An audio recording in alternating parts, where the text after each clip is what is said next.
We heard you took Southwest 2-stop flight to get out here. Yeah, well, just...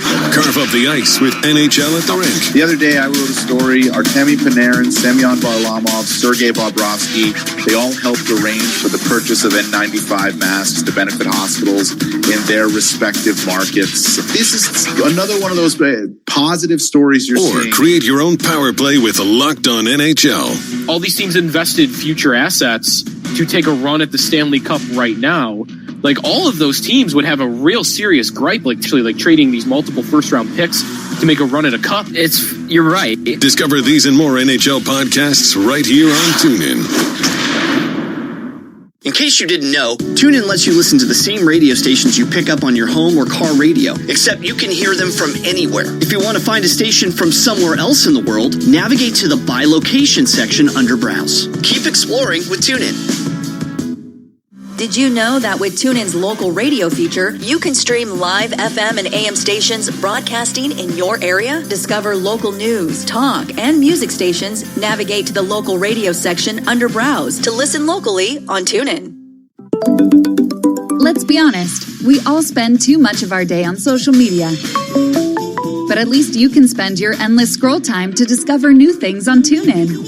Follow @TuneIn on Facebook, Twitter, and Instagram to always be in the know about the best new stuff streaming in the app.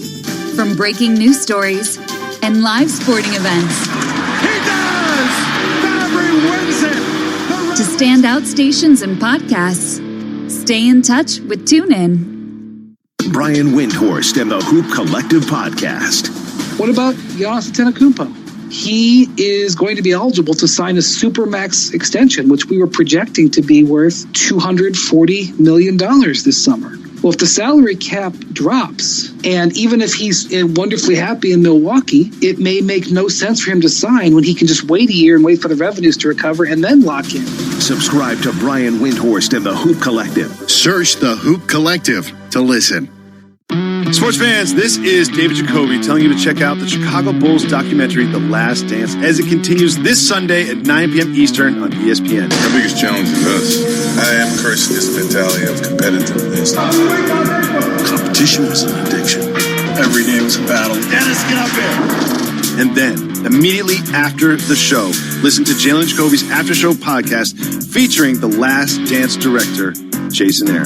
Search Jalen and Jacoby to start listening today. Get your daily dose of NFL shop talk with these great podcasts on TuneIn. Start your morning off right with Around the NFL. Injured, depleted roster into the playoffs, and I didn't think they belonged in the playoffs. I think overall, though, it was a great divisional round weekend because you got the first one. Run into the end zone with the Move the Sticks podcast. We had a fun little Zoom cocktail hour last night. Oh, yeah. What a star-studded affair. Greg, you were there for the earlier part, but it really popped off a little later on. We had Zach Goldman. And dive deep into the sidelines with the Peter King podcast. On the occasion of his 50th birthday, come down and record a little bit of retrospective on the life and times of Brett Lorenzo Favre. That sounds like a bestseller. It sounds like a precursor to a funeral. That's what it is. I wasn't thinking that. Explore these and more hard-hitting NFL podcasts right here on TuneIn. News 24 hours a day at Bloomberg.com, the Bloomberg Business app, and on Quick Take by Bloomberg. This is a Bloomberg Business Flash. And I'm John Tucker, the Bloomberg Newsroom, with this Bloomberg Business Flash. This on a day when the major averages in the red slightly right now. It's been a kind of an up and day down for the Dow. Right now in the S&P 500, the broader market, 3 of the 11 industry groups are in the green. Stock indexes overall mostly lower right now. Following another batch of data showing how the business shutdowns aimed at slowing the spread of coronavirus are ravaging the U.S. economy, U.S. retail sales sank a record 16% for the month of April. This is the second steep decline in a row.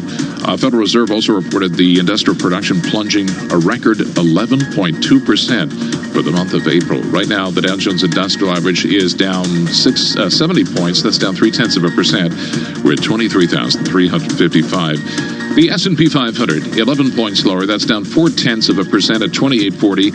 The NASDAQ Composite Index down 51 points, a decline of 0.6% at 88.92. The benchmark 10-year yield in the U.S. is up 1 basis point, 0.63 right now. We check the markets for you every 15 minutes during the trading day right here on Bloomberg Radio. I'm John Tucker. That is your Bloomberg Business Flash. This is Bloomberg Markets with Lisa Abramowitz and Paul Sweeney on Bloomberg Radio.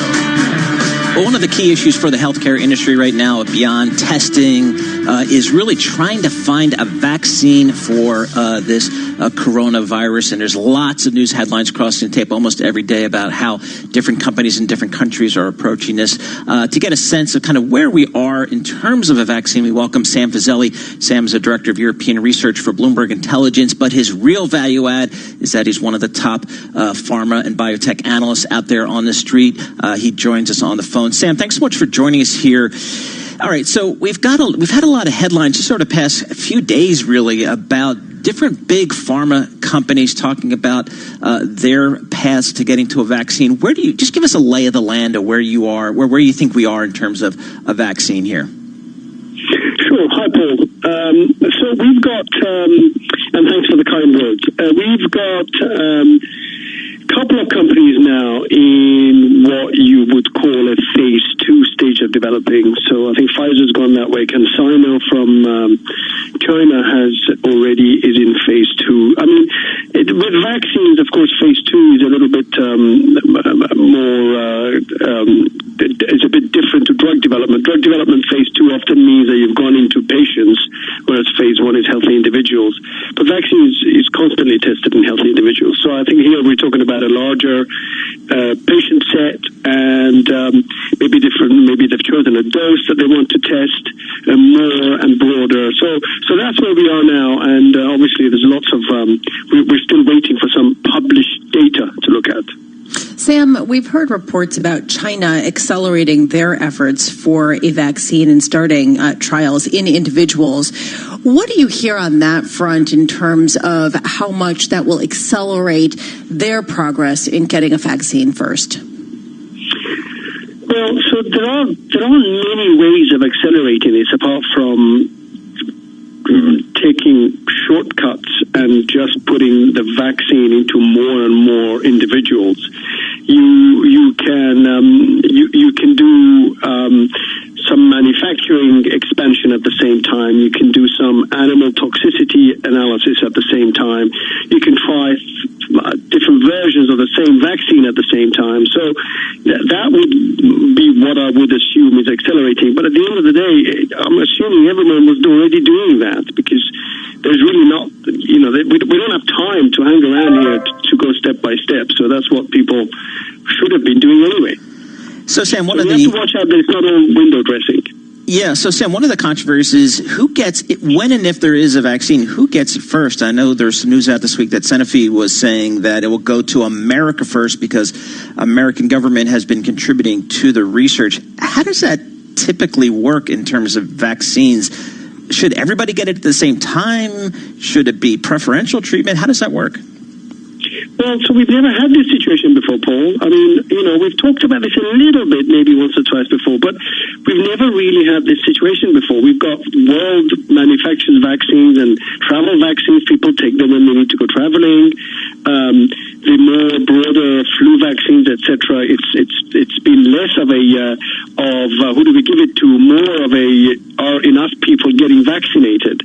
We're pushing people to go and get vaccinated. It's the first time we're dealing with such a situation, and we've got the capability of producing these vaccines. So, and it's going to be an ethical question. It's going to be an intergovernmental question. It's not something that one country can take precedence over another. But you know what? I think this is going to get uglier before it gets, if it gets more, humanity stepping forward and being human as opposed to hoarding. Sam, I'm not sure if things can get much uglier, but let's watch it as it comes. I will say, given the backdrop right now of economic data and the race to find some sort of medical cure, I was encouraged by Jan Lois over at JP Morgan. He was saying that he's excited about the possible discoveries that biopharmaceutical researchers may discover as they race to come up with remedies to the coronavirus. Are you hearing anything about progress in other areas that are sort of becoming byproducts of this massive global race? Yeah, so just to clarify, I didn't mean economically. I think the argument about who gets vaccines will get uglier. Thank you. I appreciate it. I can now have a good weekend. Carry on. No, but I'm serious about the other types of inventions. So I think one of the things that will benefit from it is that we'll have much better and healthier testing systems available, much broader access to testing, and so that God forbid next time this happens, we're all there. And scientifically, the focus on understanding this virus, and these are viruses that have been around a while, and we've had two other issues with these viruses. It's either flu or these coronaviruses that have turned up before, SARS, the first one, and then MERS. So it's important that we understand this virus, and the impetus in understanding it wasn't there with the previous two. But of course, the background science was going on. So we're going to learn a lot about this. We're going to learn about, can we actually accelerate drug development? Can we actually, if we needed to, accelerate biologics developments and other ways that we can do it without necessarily risking too much safety? So those are all things that I think are going to be byproducts of this. And of course, the biology of understanding the virus and the immune response to it is going to be moving in leaps and bounds. Hey, Sam, just finally, talk about timing here. The Trump administration is talking about a vaccine available by year end. And, I'm hearing from some scientific folks that might be a little bit aggressive. As you talk to the companies that you cover and institutional investors that focus on healthcare, any sense of what a reasonable time frame might be for a vaccine? Yeah, Paul, I think politicians have always got mechanisms by which they can backpedal what they've said. So it might end up being, I didn't say millions of doses. I said we will have a vaccine, and here is a dose, look. So right. I think you could have that kind of discussion happening. But frankly, if you're talking about it all depends what we're talking about. If you're talking about having sufficient vaccine doses to vaccinate frontline individuals, and we are happy to do that without knowledge of sufficient depth of safety, then it's possible that you'll have enough doses out there by the end of the year. Sam Fazeli, thank you so much. Many caveats along there. Yeah, Sam Fazeli, thank you so much for being with us, as always. Director of Research of EMEA region for Bloomberg Intelligence, but really a stellar and longstanding pharmaceutical analyst joining us from London. I gotta say, Paul, I've been reading a book, A Planet of Viruses by Carl Zimmer. Well, it's really interesting. It sort of talks about viruses through the eras and how they're not all bad, that actually sometimes they can. I'm going to not go there. I will recommend it, though. I will say it's really highly illuminating. Coming up, we're also going to be speaking about the illuminating world of real estate, as well as digging deeper into the latest in the state of the coronavirus. I'm Lisa Abramowitz, along with Paul Sweeney, my co-host and colleague. This is Bloomberg Markets. At the start of every day, This is important information from the government about coronavirus symptoms. If you or anyone in your household has a high temperature or a new continuous cough, do not leave home for at least 7 days. Anyone else in the household must also not leave home for 14 days. Do not leave home for any reason other than to get tested if you are eligible. If you need food or medicine, order it online, by phone, or ask someone to deliver it to your home. To find out more, go to gov.uk/coronavirus. Stay alert. Control the virus. Save lives. Looking to freshen up your listening on TuneIn? Head to the homepage to discover something new. There you'll see custom recommendations based on your listening habits, along with new episodes of shows you've enjoyed in the past. Uncover your next audio obsession on the homepage. Sports fans, this is David Jacoby telling you to check out the Chicago Bulls documentary, The Last Dance, as it continues this Sunday at 9 p.m. Eastern on ESPN. Our biggest challenge is us. I am cursing this mentality of competitiveness. Competition is an addiction. Every game is a battle. Dennis, get up here. And then, immediately after the show, listen to Jalen Jacoby's After Show podcast featuring The Last Dance director, Jason Eyre. Search Jalen and Jacoby to start listening today. You love TuneIn for live breaking news from CNN, MSNBC, Fox, CNBC, and more. But when you can't catch your favorite show as it airs, it might just be a click away as a podcast. Search your favorite news station to explore all the on-demand news shows on TuneIn. Let's be honest, we all spend too much of our day on social media. But at least you can spend your endless scroll time to discover new things on TuneIn. Follow @TuneIn on Facebook, Twitter, and Instagram to always be in the know about the best new stuff streaming in the app. From breaking news stories and live sporting events. He does! Fabry wins it! To standout stations and podcasts. Stay in touch with TuneIn. Today at Bloomberg.com, on the Bloomberg Business app, and on Quick Take by Bloomberg. This is Bloomberg Radio. This is Bloomberg Markets with Lisa Abramowitz and Paul Sweeney. How do you kind of view the volatility in the marketplace here? What are you looking at to give you some sort of compass through this period? Companies across the board, across industries, and really trying to shore up their balance sheets. A lot of economists are just throwing up their hands and saying, we don't know. Breaking market news and insight from Bloomberg experts. There's only so much that you can speed up vaccine development. Because of all the dislocations, there's always relative value trades that you could be doing. This could be a U-shaped recession rather than a V-shaped recession. It's the uncertainty, I think, that is really spooking everyone. This is Bloomberg Markets with Lisa Abramowitz and Paul Sweeney on Bloomberg Radio.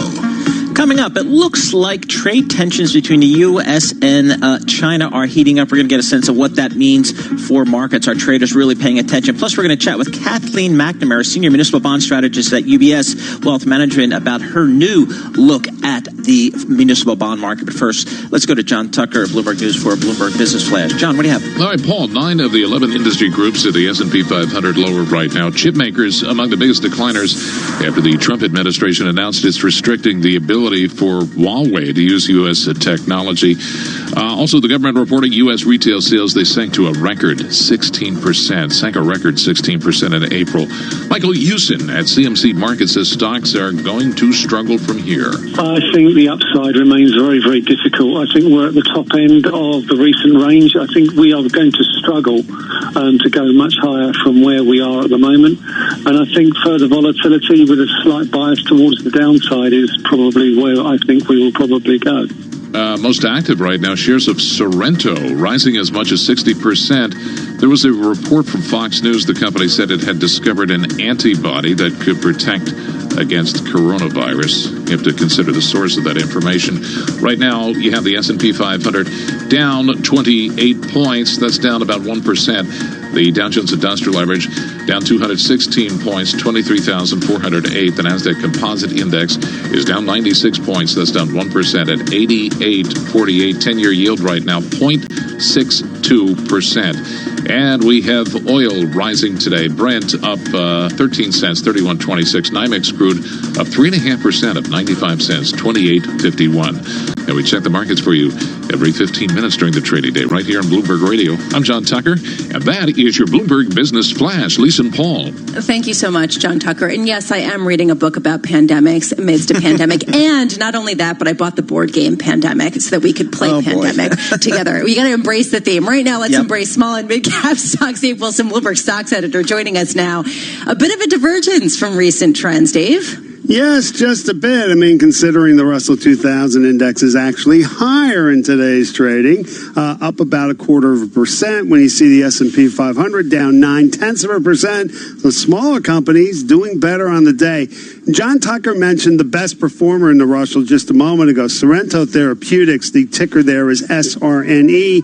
The drug developer has actually jumped now 77%. All this tied into a Fox News report that Sorrento discovered an antibody that may protect against COVID-19. Regional management, ticker RM, has climbed 20%. The consumer lender was raised the equivalent of buy from hold at BMO Capital Markets. The firm lifted its 12-month share price target to $29, and that's the highest among 7 analysts in a Bloomberg survey. Office Depot, ticker ODP, is up about 15%. The office supply retailer plans to close stores, consolidate distribution centers, and cut more than 13,000 jobs by the end of 2023. Now, one of the Russell's steepest declines belongs to Neo Photonics, ticker NPTN. The chip maker has lost about 18.5% after the U.S. moved to curtail shipments to its biggest customer, China's Huawei. And Viad, ticker VVI, has dropped about 12.5%. The trade show and travel company suspended dividends and stock buybacks, even though first quarter results actually beat analyst estimates. Bloomberg Stocks editor Dave Wilson, thanks so much. We appreciate that report on the small cap stocks. Well, after a relative period of calm, I'll call it, between the U.S. and China, the rhetoric is starting to ratchet up again. President Trump saying that he is still friendly with President Xi, but he's not in communication with him. Is that contributing to some of the weakness we've seen in the market over the past 4 or 5 sessions?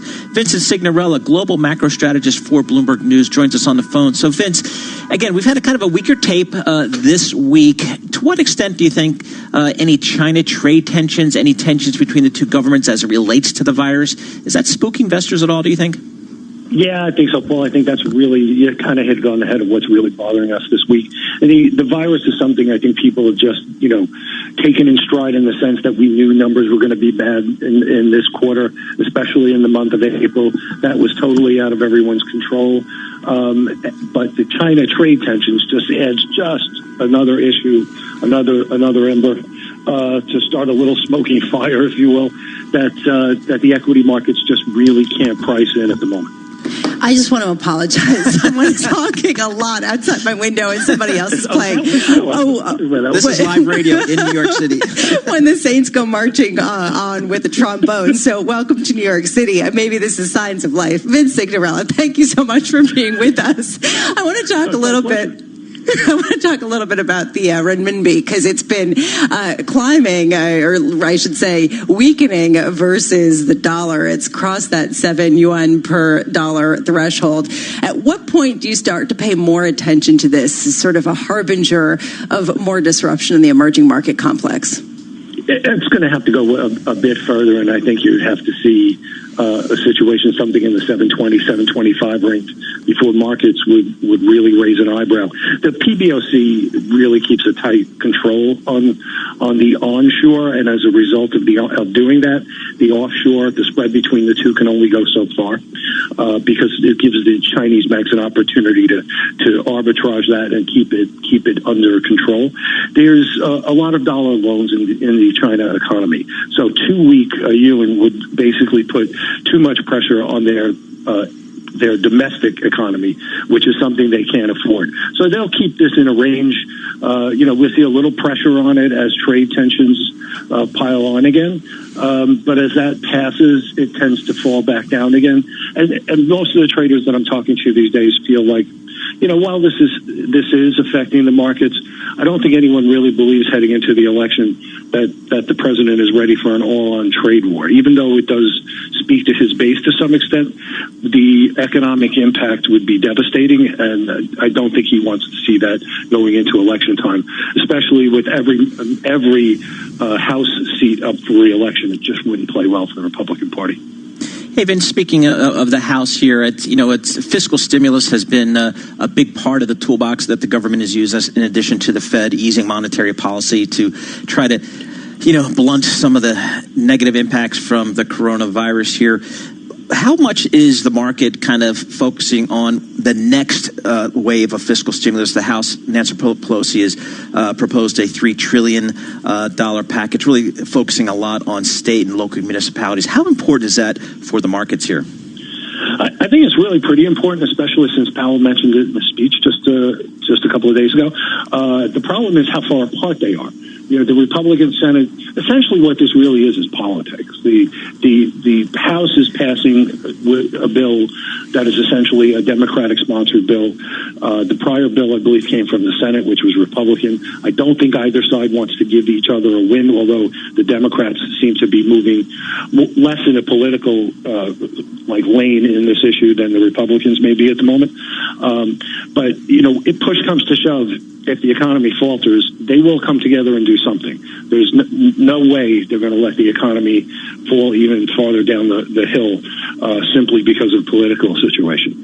It will come when it comes, and we'll see whether or not the numbers really play into it. But they're very, very far apart. The Democrats are looking for state aid. The Republicans, as you heard Kudlow this morning, he's looking for corporate tax cuts and payroll tax cuts. Both are non-starters in the House. So they're really far apart on where they're going to get to on this. Vince Signorella, thank you so much for being with us. Vince Signorella, global macro strategist for Bloomberg.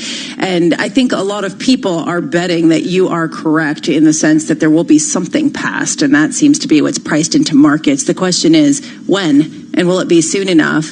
And I got to say, Paul, when you look into the details of the $3 trillion stimulus plan that the House is going to be voting on later today, it's got a lot of stuff in there that's trying to cater to the progressives, and some Democrats are even pushing back on it. It'll be interesting to see who supports it and who pushes back. Let's head to Washington, D.C. Nathan Hager there with World and National Headlines. Nathan. Watching the debate, Lisa, in the House on that $3 trillion coronavirus stimulus package. It's garnered a veto threat from the White House. Senate Majority Leader Mitch McConnell has dismissed it as a liberal wish list.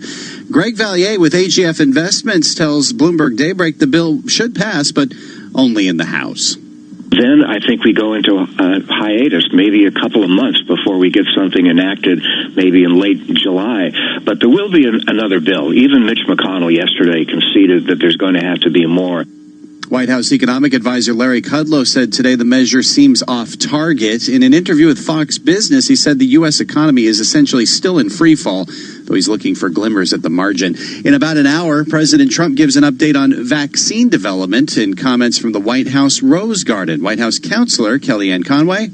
Today he will talk about how health professionals and the military and others, the private sector, public sector, will be fully engaged in the development of this vaccine at warp speed. Really the fastest and most, I think, broad-reaching project of its kind since the Manhattan Project. Meantime, the Food and Drug Administration is giving new guidance about the rapid COVID-19 test from Abbott Labs that President Trump and other White House officials receive every day. The agency says preliminary data show it can produce false negatives, though Abbott is standing by the test. Brexit talks appear to be falling off the rails, with time running out to reach a deal. The UK's chief negotiator David Frost says this week's talks showed very little progress. His EU counterpart Michel Barnier is describing negotiations as disappointing.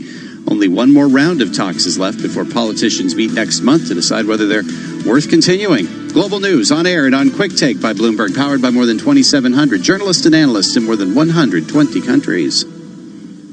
Whether it's another day of market misery, pandemic emergency, or both, one thing will still go right. We have the latest world and national news. Karen Moscow and Nathan Hager bring you the most accurate coverage. The White House is looking for additional ways to support the economy. Bloomberg Daybreak. We continue to watch equities around the world. Weekday mornings at 5 Eastern on Bloomberg Radio, the Bloomberg Business app, and BloombergRadio.com. Bloomberg, the world is listening.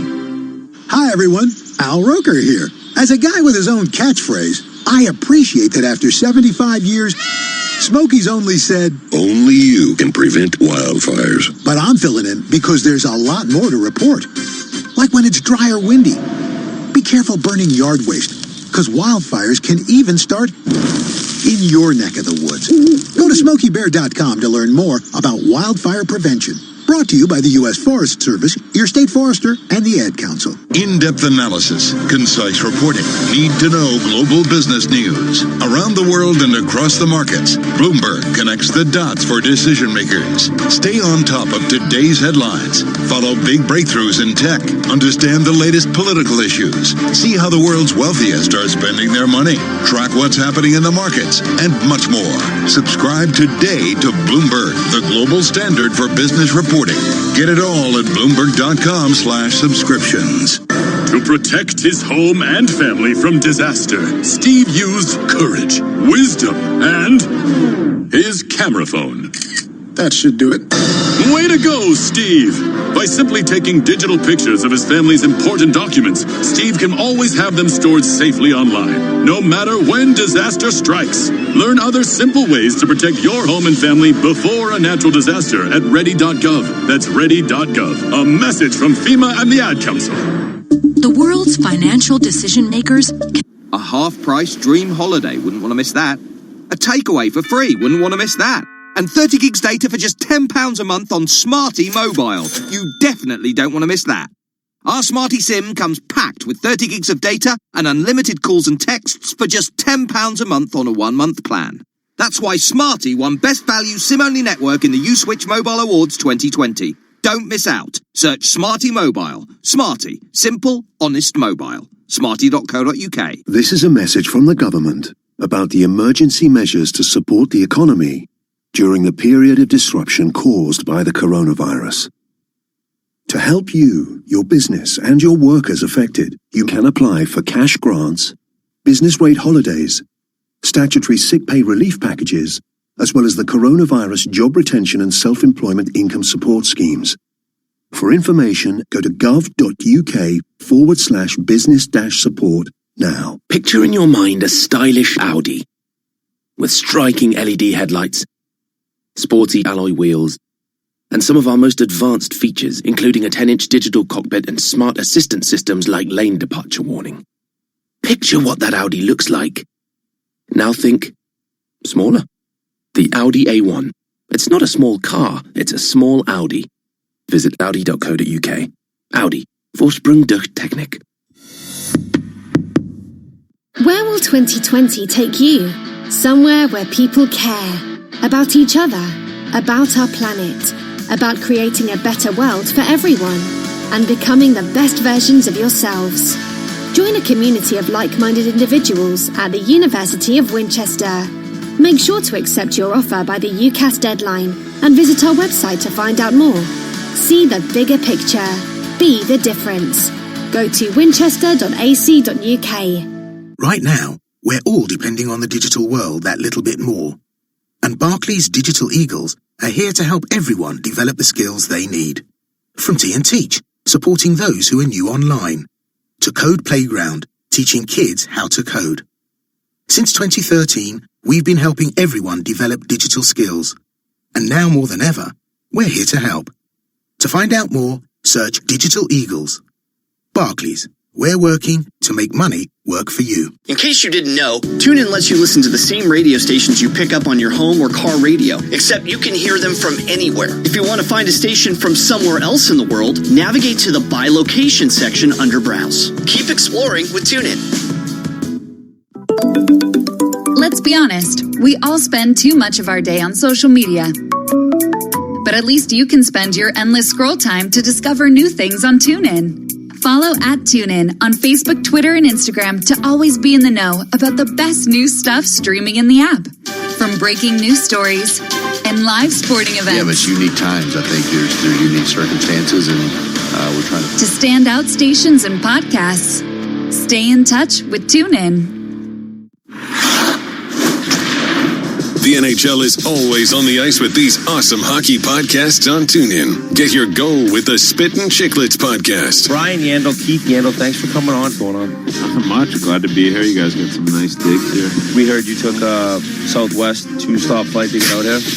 Yeah, well, just carve up the ice with NHL at the rink. The other day I wrote a story. Artemi Panarin, Semyon Varlamov, Sergei Bobrovsky, they all helped arrange for the purchase of N95 masks to benefit hospitals in their respective markets. This is another one of those positive stories you're seeing. Or create your own power play with Locked On NHL.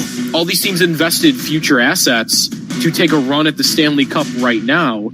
Like, all of those teams would have a real serious gripe, like trading these multiple first-round picks to make a run at a cup. You're right. Discover these and more NHL podcasts right here on TuneIn. 24 hours a day at Bloomberg.com, the Bloomberg Business app, and on Quick Take by Bloomberg. This is a Bloomberg Business Flash. And I'm John Tucker in the Bloomberg Newsroom with this Bloomberg Business Flash. S&P 500 extending its weekly slide right now. This comes after retail sales and factory output registered the steepest declines on record. At the same time, the U.S. moving to curtail Huawei Technologies' chip supply. So that's driving the semiconductor index down by about 3%. One of the standouts right now in the green, energy shares. They are pairing this year's tumble. Crude trading near a 6-week high. Also, JCPenney, those shares believe it or not, they're soaring after saying they made an almost $17 million interest payment that was due May 7th. Dow Jones Industrial Average right now 182 points lower. That's down 0.8%. We're at 23,445. S&P 500 23 points lower. That's down 0.8% at 2828. Nasdaq Composite Index 75 points lower. That's down 0.8%. We're at 8868. And the 10-year yield 0.63. We have COMEX Gold up 1260 at 1753.40. And NYMEX crude right now, that is up $1.23, up 4.5%, $28.79 a barrel. We check the markets for you every 15 minutes during the trading day right here on Bloomberg Radio. I'm John Tucker. That is your Bloomberg Business Flash. Now on Bloomberg Markets, Munis in Focus. Focus on Munis is brought to you by Build America Mutual. When the market is volatile, BAM provides stability. BAM insured municipal bonds deliver default protection, value preservation, and a durable rating.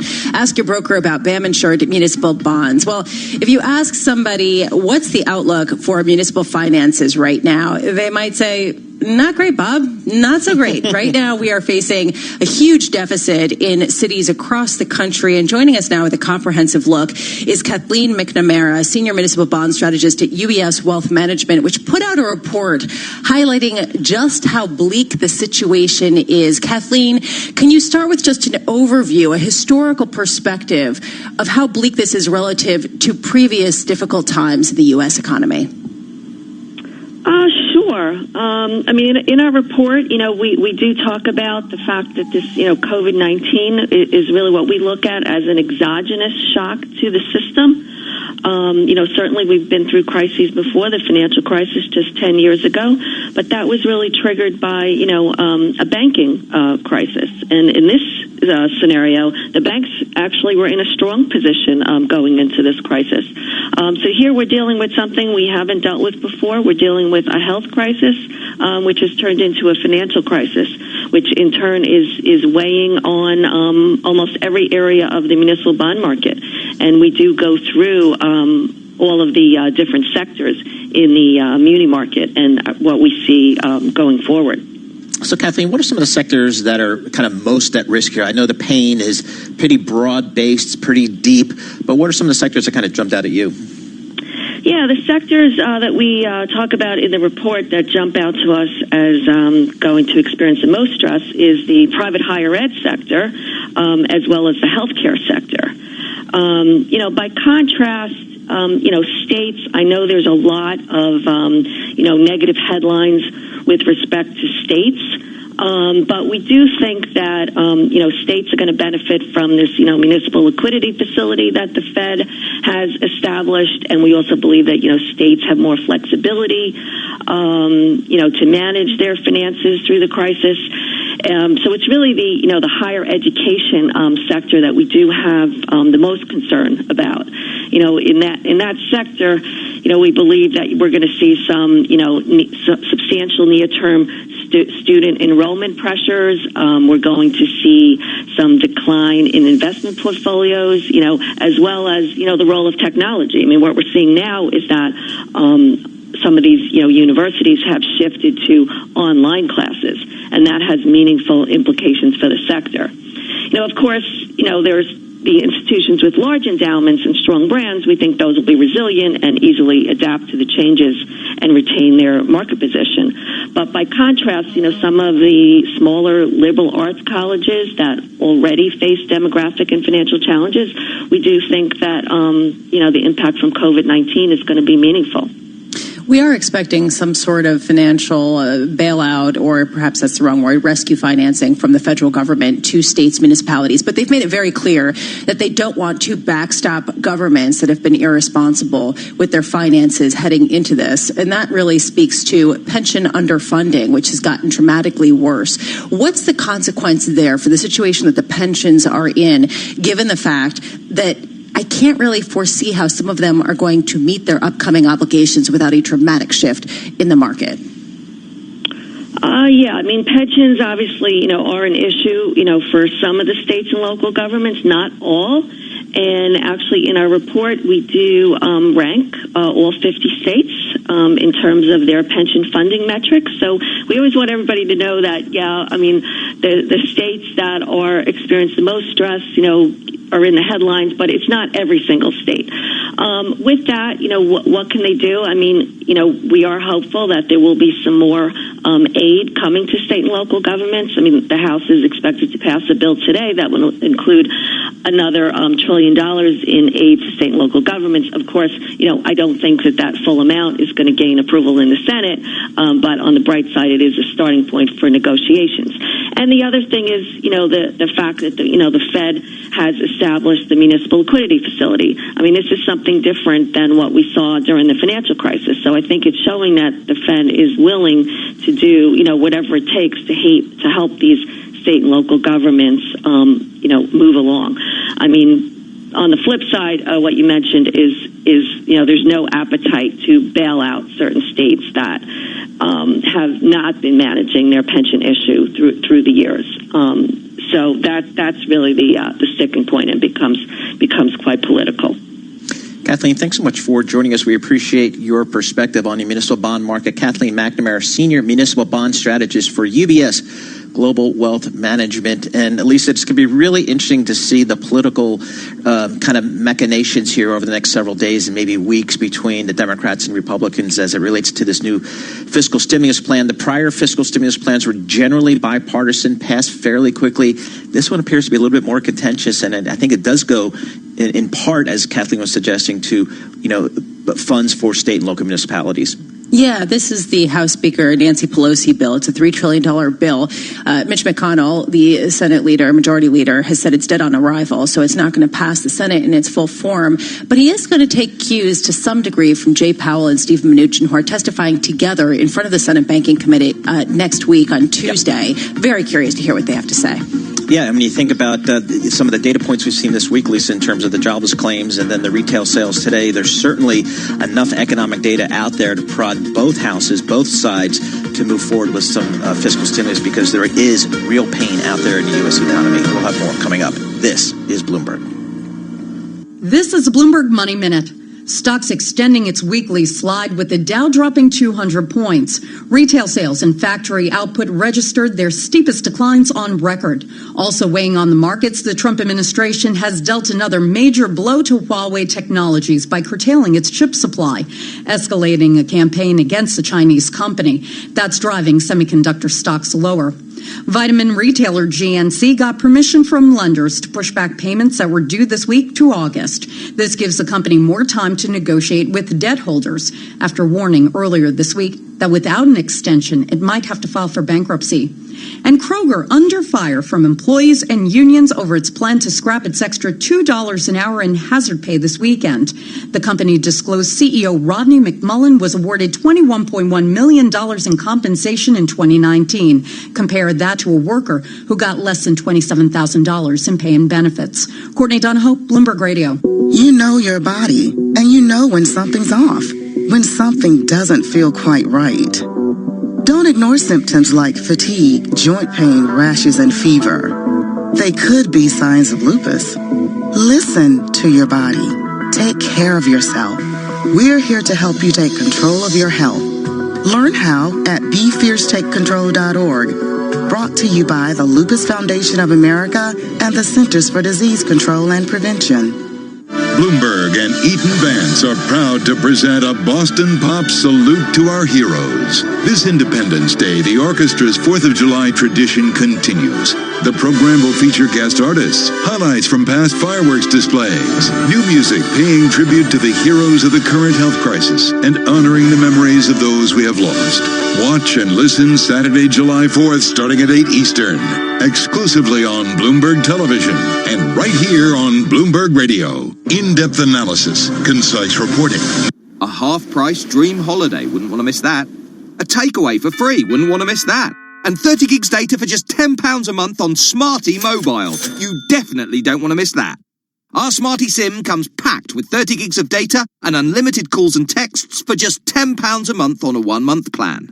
That's why Smarty won Best Value SIM-only network in the U-Switch Mobile Awards 2020. Don't miss out. Search Smarty Mobile. Smarty. Simple, honest mobile. Smarty.co.uk. For more than 20 years, Asda supported our communities. We've raised over £23 million for Fair Share and the Trussell Trust. And recently, we've donated supplies to frontline NHS workers and carers. We've always been proud to serve those around us. Visit asda.com/creating change for better. Asda, we're all in this together. Where will 2020 take you? Somewhere where people care. About each other. About our planet. About creating a better world for everyone. And becoming the best versions of yourselves. Join a community of like-minded individuals at the University of Winchester. Make sure to accept your offer by the UCAS deadline and visit our website to find out more. See the bigger picture. Be the difference. Go to winchester.ac.uk. At NatWest, we're putting our money where your business is. We've set aside £5 billion of working capital funding for our customers and have already lent over $3 billion to businesses like yours. So if you bank with NatWest and COVID-19 has affected your business, remember, every one of us is here to support you. Search NatWest Business Coronavirus. Figures for RBS Group. Security may be required. Over 18s only. Subject to status. Business use only. This is important information from the government about coronavirus symptoms. If you or anyone in your household has a high temperature or a new continuous cough, do not leave home for at least 7 days. Anyone else in the household must also not leave home for 14 days. Do not leave home for any reason other than to get tested if you are eligible. If you need food or medicine, order it online, by phone, or ask someone to deliver it to your home. To find out more, go to gov.uk/coronavirus. Stay alert. Control the virus. Save lives. At Lloyds Bank, we know that money is a concern for a lot of people during this time. I'm really worried about the business. I'm worrying about you. And I think that's changing me, and I'm worried that somewhere along the line you might not love me anymore. Oh, that's not true. Whatever's playing on your mind at the moment, Lloyds Bank, in partnership with Mental Health UK, can offer you support and advice. Visit lloydsbank.com/mental health. Want to relive the glory of college football? Balls over a man, into the end zone. Come explore TuneIn's classic game replay collection to hear ESPN's complete coverage of the 2019 New Year's 6 bowl games. Don't miss your chance to re-experience the Rose Bowl, the 2020 National Championship, featuring Clemson and LSU. There are going to be 2 champions on the field tomorrow night. There's going to be 1 team hold up the trophy. Close to the 5! Touchdown! Search Classic Game Replays to listen for free.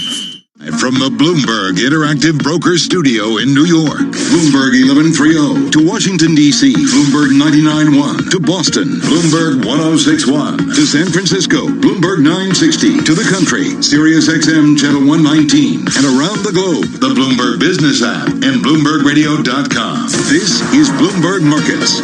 Coming up, we're going to talk real estate on the coast with Jonathan Miller, the one and only president and CEO of Miller Samuel. Then we're going to speak about China and what's going on there with the data that we got overnight. Leland Miller is our expert in all of those things, Chief Executive Officer of China Beige Book. Right now, we want the expert in all market moves, and that would be John Tucker. John. Oh, I had to look around my shoulders to see who you're talking about. S&P 500 lease headed to its worst week since March 20th, or just before the start of the rally, of more than 30%. Stocks right now falling amid heightened trade jitters, bleak economic data. Now, oil is surging. S&P 500 extending its weekly slide, that is, retail sales factory output. They registered their steepest declines on record. Another piece of data, University of Michigan's National Consumer Sentiment Index rebounded from an 8-year low in early May, even with the coronavirus. Let's get that story from Bloomberg's Vinny Del Giudice. The data suggests stimulus checks are providing a boost. Some consumers are buying discounted big-ticket items, especially autos, with interest rates so low. But the outlook weakened with incomes uncertain. Separately, retail sales dropped by a record in April. Factory output posted the sharpest loss in more than a century, and job openings declined in March. Vinny Del Giudice, Bloomberg Radio. Some of the individual movers, JCPenney soaring after it said it made an almost $17 million interest payment that's due May 7th. The Dow right now is up down 153 points. That's down 0.7%. We're at 23,471. The S&P 500 20 points lower. That's down 0.7 at 2832. The Nasdaq Composite Index 64 points lower. That's down 0.7%. We're at 8878. Look at the VIX right now, up to 3342. Of course, nowhere near where it was just a few months ago, around 80. 10-year yield 0.63%. We check the markets for you every 15 minutes during the trading day right here on Bloomberg Radio. I'm John Tucker. That is your Bloomberg Business Flash. Paul and Lisa. John Tucker, thank you so much. We appreciate that. You know, we've seen just in the past couple of days some really brutal data as it relates to the consumer, whether it's jobless claims yesterday or retail sales today. And the question is, what does that mean for the real estate market here? I mean, if consumers are out of jobs, if they're really worried, they're not spending, what are they doing in terms of real estate? To get some good answers, we welcome Jonathan Miller, President and Chief Executive Officer of Miller Samuel, based in New York City. Jonathan, thanks so much for joining us here. Interest rates, at or near all-time lows, that's generally really good for the real estate market. Give us a sense of how consumers are behaving here as it relates to real estate. Well, so much about what happens in the real estate market is pragmatic in the context of real estate agents and brokers can't show properties yet. And virtual is certainly, out there, and, people are doing Zoom calls and all that sort of thing. The problem is that most people aren't going to pull the trigger, so to speak, on a home purchase if they can't physically see it. A lot of the contracts that we're seeing now have linkage to sort of pre-COVID periods where somebody had looked at a property and then, lost interest, and now they're coming back. Alternatively, on the rental market, we're also seeing a sharp drop in new leasing activity as most of the transactions where rents are being negotiated lower are occurring on the renewal side and not public facing. So we're really in a moment where there's just not a lot of data. At the moment, I think that'll change pretty quickly as shelter-in-place rules start to ease.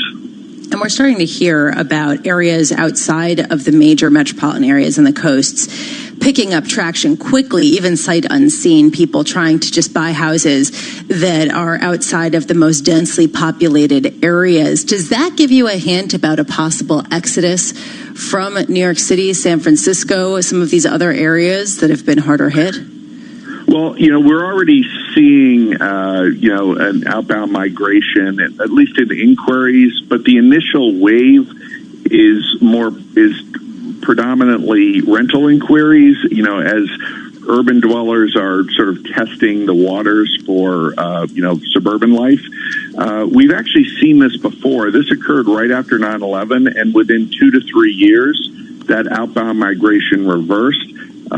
Also, too, I have a high confidence level in the ability of human beings to forget the recent past, and so I'm totally in agreement that we are going to and are already seeing this suburban or even second home search, but I'm not confident about it being a permanent structural change in the way people view cities.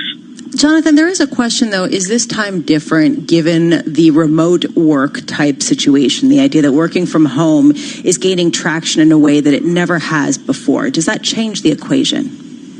I think it helps expand the time frame of the suburban, the move to suburban.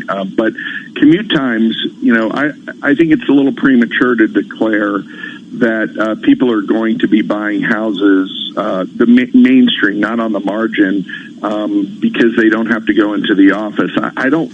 Right now, when you talk to corporate America and they're talking about expanding, they're thinking on going, having remote workers. You have to remember that many of these companies are hemorrhaging right now, and they're anxious and desperate for cost-saving measures.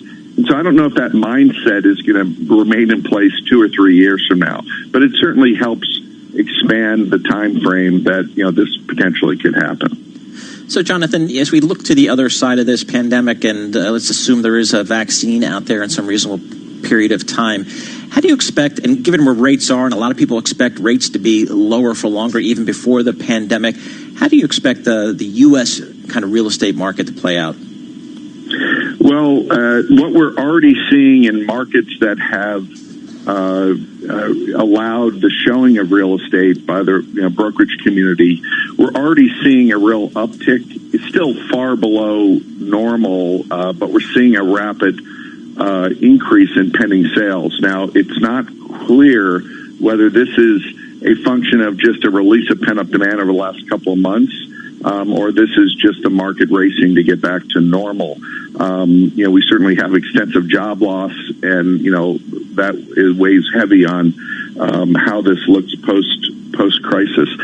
But at least from what I'm seeing in other areas of the country, I'm encouraged by the sort of return to transactional type activity, and I think that bodes well for New York as well. I just think we're going to be sort of late to the party on that, given the extent of the crisis in our region.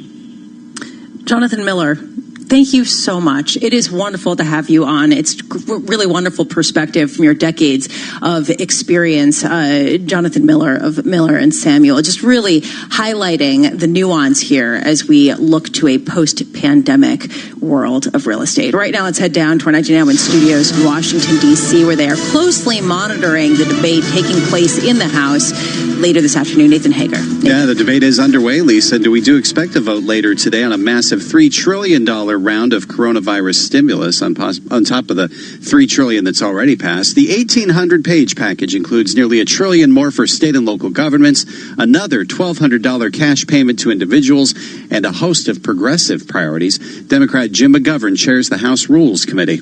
Just this week, Senate Majority Leader Mitch McConnell called this bill a messaging exercise. I don't give a damn about sending a message, Madam Speaker. I want to send help to those in desperate need. Tom Cole is the committee's ranking Republican.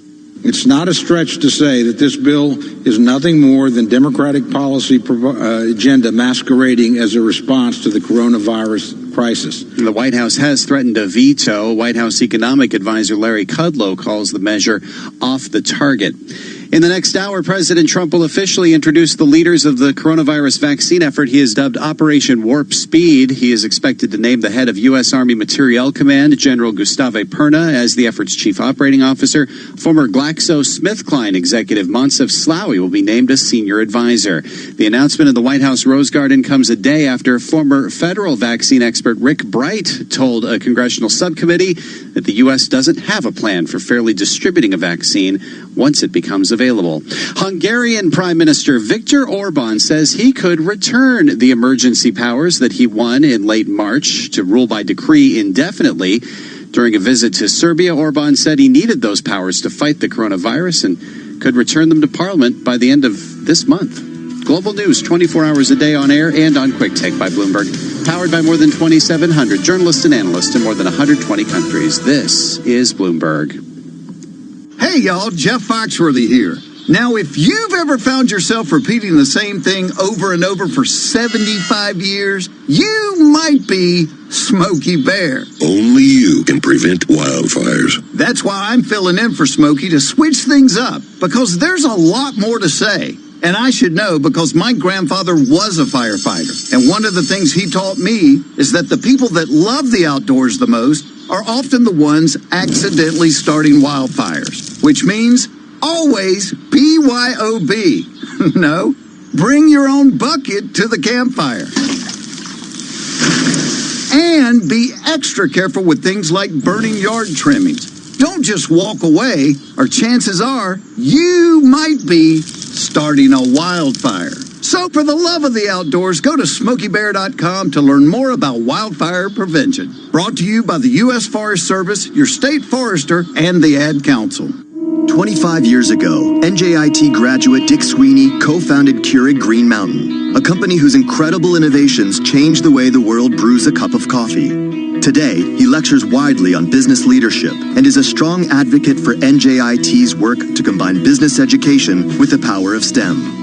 NJIT is definitely fostering the innovative thinking for budding entrepreneurs simply because that's the world we live in. NJIT is producing students that have been trained, educated, and given the business acumen to be a contributor to a company. The distinct mission is to develop great STEM scholars. The attributes I've always looked for in team members are heart, smarts, guts, and luck. So we want people with passion, intelligence, courage, and never discount luck. The student coming out of NJIT has experienced all of that. NJIT, New Jersey Institute of Technology. Learn more at njit.edu.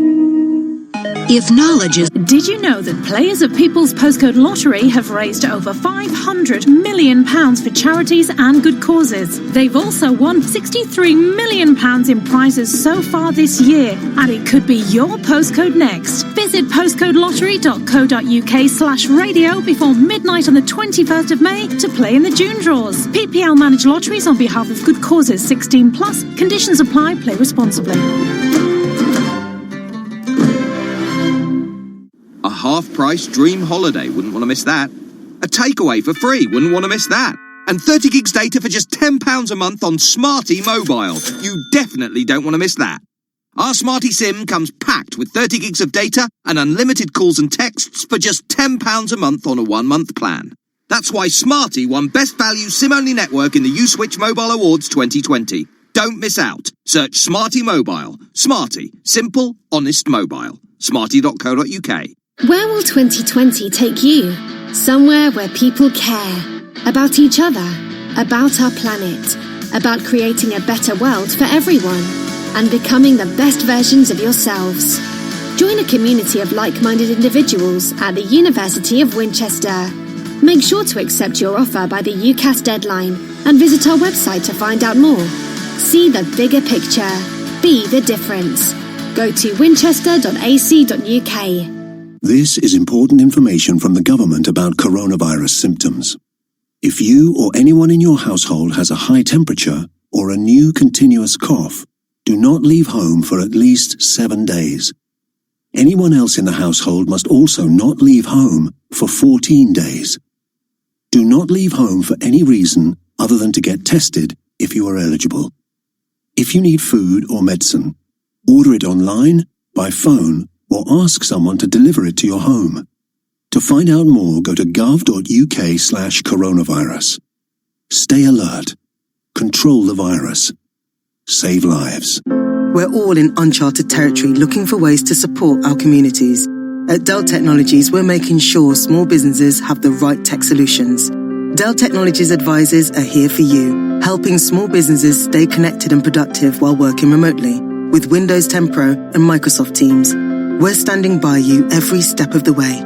Call us today on 0800 169 1745. That's 0800 169 1745. Right now, we're all depending on the digital world that little bit more. And Barclays Digital Eagles are here to help everyone develop the skills they need. From T&Teach, supporting those who are new online, to Code Playground, teaching kids how to code. Since 2013, we've been helping everyone develop digital skills. And now more than ever, we're here to help. To find out more, search Digital Eagles. Barclays, we're working to make money work for you. The NHL is always on the ice with these awesome hockey podcasts on TuneIn. Get your goal with the Spittin' Chicklets podcast. Brian Yandel, Keith Yandel, thanks for coming on. What's going on? Nothing much. Glad to be here. You guys got some nice digs here. We heard you took Southwest 2-stop flight to get out here. Yeah, well, just... Carve up the ice with NHL at the rink. The other day I wrote a story. Artemi Panarin, Semyon Varlamov, Sergei Bobrovsky, they all helped arrange for the purchase of N95 masks to benefit hospitals in their respective markets. This is another one of those positive stories you're seeing. Or create your own power play with Locked On NHL. All these teams invested future assets to take a run at the Stanley Cup right now. Like, all of those teams would have a real serious gripe, like trading these multiple first-round picks to make a run at a cup. You're right. Discover these and more NHL podcasts right here on TuneIn. A day at Bloomberg.com, the Bloomberg Business app, and on Quick Take by Bloomberg. This is a Bloomberg Business Flash. And I'm John Tucker in the Bloomberg Newsroom with this Bloomberg Business Flash. This on a day when the major averages all in the red. The Dow Jones Industrial Average down 199 points. We're at 23,427. The S&P 500 25 points lower at 2827. The NASDAQ is down 77 points at 8866. We got some retail sales figures today, as well as factory output, registering the steepest declines on record for the month of April. This all illustrates a recession that's so deep it's likely going to take years to fully recover from this. Revenue at retailers and restaurants falling 16.4% from the previous month, almost double the drop in March, which was previously the worst in data back to 1992. That compared with the median projection for a 12% decline. Separate report from the Federal Reserve showing industrial production decreasing 11.2% last month, the steepest monthly drop in the 101-year history of that series of data. One of the standouts today, shares of Sorrento Therapeutics up 113%. This comes after a Fox report that said they developed a coronavirus antibody. And as we check the 10-year yield right now, 0.63%. That's up about 1 basis point right now. And spot gold is up $15.94, $17.46 an ounce right now. And we also have NYMEX crude up $1.30, $28.86 a barrel. We check the markets for you every 15 minutes during the trading day, right here on Bloomberg Radio. I'm John Tucker. That is your Bloomberg Business Flash. You're listening to Bloomberg Markets with Lisa Abramowitz and Paul Sweeney on Bloomberg Radio. Tensions just keep rising between the U.S. and China. The latest, the U.S. is moving to curtail Huawei Technologies' chip supply. This is part of what's been driving down semiconductor shares. But this just builds on a whole host of rhetoric coming out of Washington as well as Beijing, back and forth, raising the question, what's the end game here? Are we entering a new Cold War? Leland Miller joining us now, Chief Executive Officer of China Beige Book International. Leland, what do you make of this back and forth and the latest move against Huawei? Well, I think the move itself is quite misunderstood, and for good reason. I mean, almost nobody can figure out what's happening. But I think the best way to look at it is the United States has extraordinary leverage over Taiwan Semiconductor because it provides inputs that are important for production, and it is the largest purchaser of semiconductors. And so it's extraordinarily important customer. And what the United States government has said it will do, starting supposedly today, is require any relationships with Huawei to get a license. So in order, you can't just sell to Huawei if you're using U.S. technology in your product. You have to actually apply for a license with the Department of Commerce. Now, if this is held to that standard and they don't grant the license, then this is an enormously powerful move. If they do grant the licenses, then this is an empty move. So it's less about what this has done and how it's how they're going to treat this in the future. And I think that's why this has led to an extraordinary amount of confusion. So, Leland, how does China view, I guess we'll call them renewed trade tensions here? What's kind of their perspective, do you think? Well, I think that they're looking at them on several different levels. Now, you have some things that are happening. The phase one trade deal is in real trouble. It'll be toast by September. I think we're at the very end of the trade deal talks. On the other hand, you have some very big, very aggressive moves being talked about, like abrogating U.S. debt obligations, ripping away sovereign immunity from the Chinese. These aren't serious moves.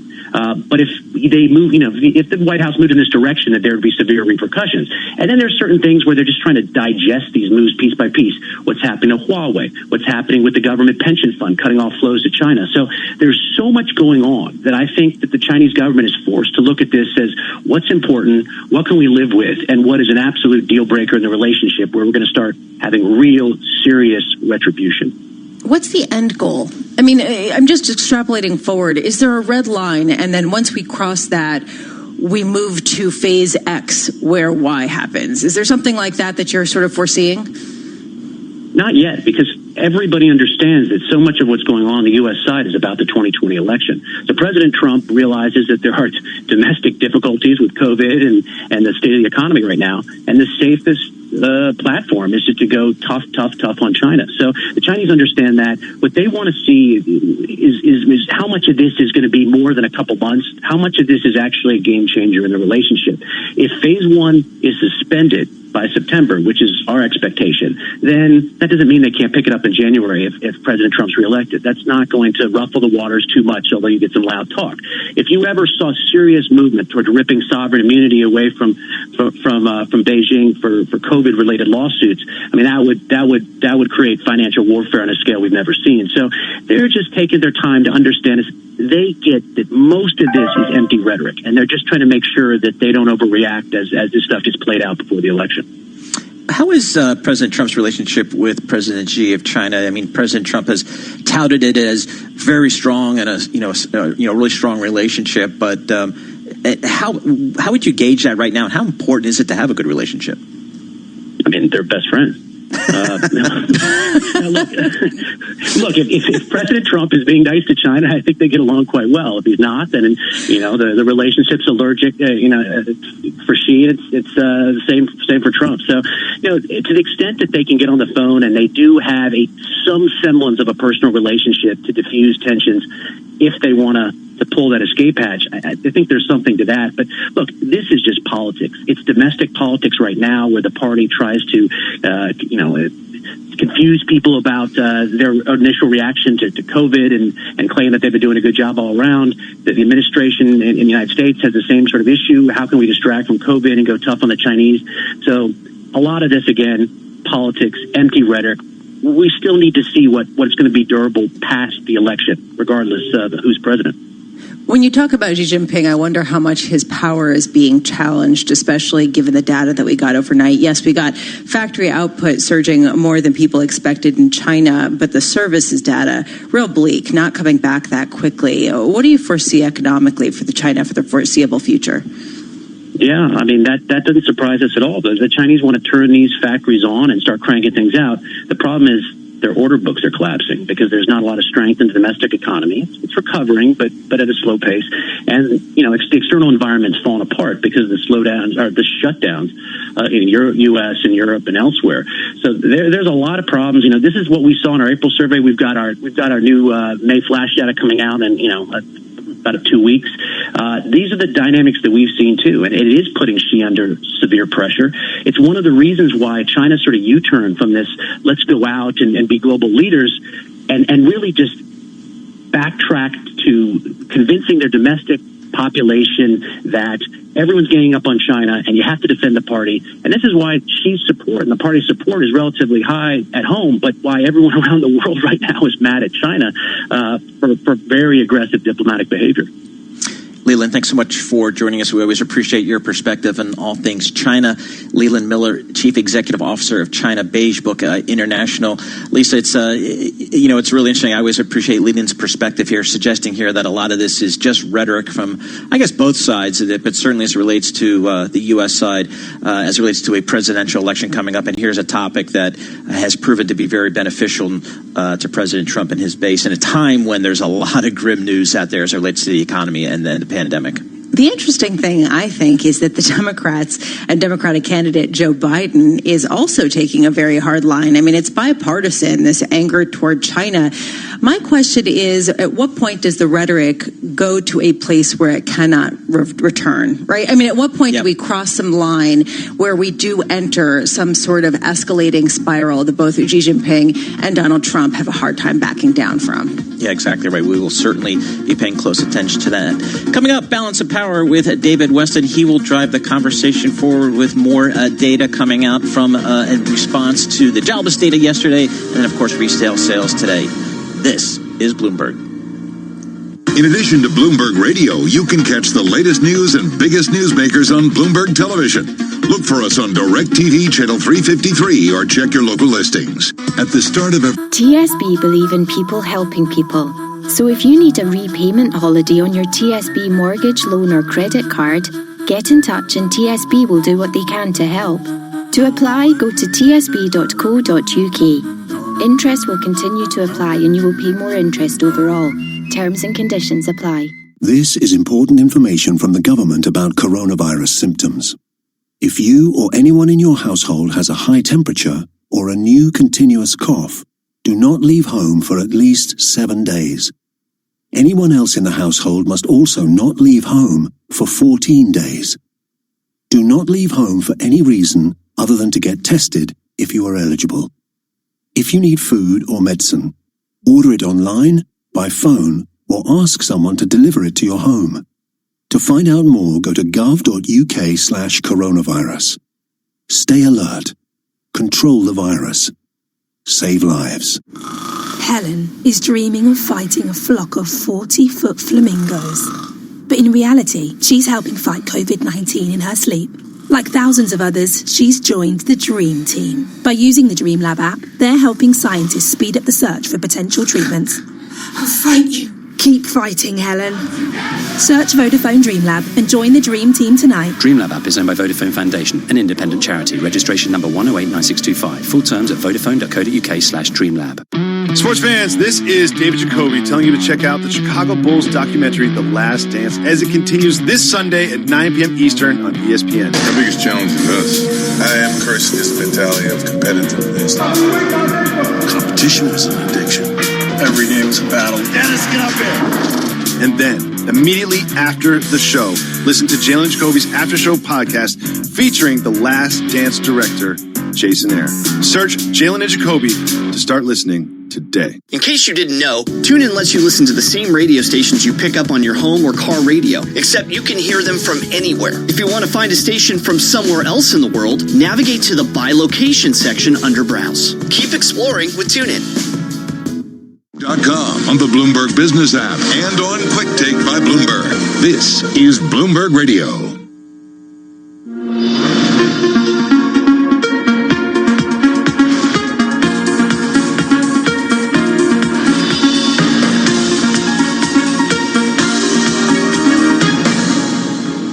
New York to our Bloomberg to our Bloomberg television and radio audiences worldwide. Welcome to Balance of Power, where the world of politics meets the world of business. I'm David Weston. Well, we are waiting right now for President Trump, who's going to make some remarks from the Rose Garden at the White House about initiatives to find a vaccine. But in the meantime, we have economic numbers out today that are a really big story in and of themselves, and we see the markets reacting, although perhaps not quite as much as you'd think, given how dismal these numbers are, whether it's retail sales, industrial production, or consumer sentiment. And to take us through that, we're joined now by Michael McKee. He is Bloomberg economics and policy correspondent. Thank you, Mike, for being here. As I say, the numbers are pretty bad, whether they're a little better or a little worse than what people expected. Yeah, David, you know the old saying in the markets, sell the rumor, sell the fact. That's what we're doing today. Everybody knew that these were going to be awful. It was really only a question of how bad the numbers would be, and they are as bad as we thought they would be. Americans spent the month of April indoors, not going to stores that weren't open anyway, and retail sales were down on the month by over 13%. That is a new record, 16.4%. That's the most on record, put it that way. Of the 13 categories, only one was up, and that was internet shopping. What we bought, we did buy online. Even grocery store sales, this surprised me, down 12% on the month. I guess we're still eating the mac and cheese we bought back in March. The control group, leave out food, cars, gasoline, building materials, that was down 15.3%, and that is also a record. That's the part that goes into GDP. In this case, doesn't go into GDP. Not the only data out today, more numbers that won't mean a whole lot. Industrial production down 11%. Manufacturing production down 13.7%. And that was the worst number in the history of the index going back to 1919. Two bits of good news. Empire Manufacturing improved to negative 48.5 from negative 78.2. I guess that's improvement. And then the Michigan sentiment number, here's the funny one, David. It goes up to 73.7 from 71.8. The current conditions index rises. Everybody scratches their head. But the folks at the University of Michigan say it's because during the month, people started getting those checks, the $1,200 checks the CARE Act provided for, and that made them feel a little bit better about themselves.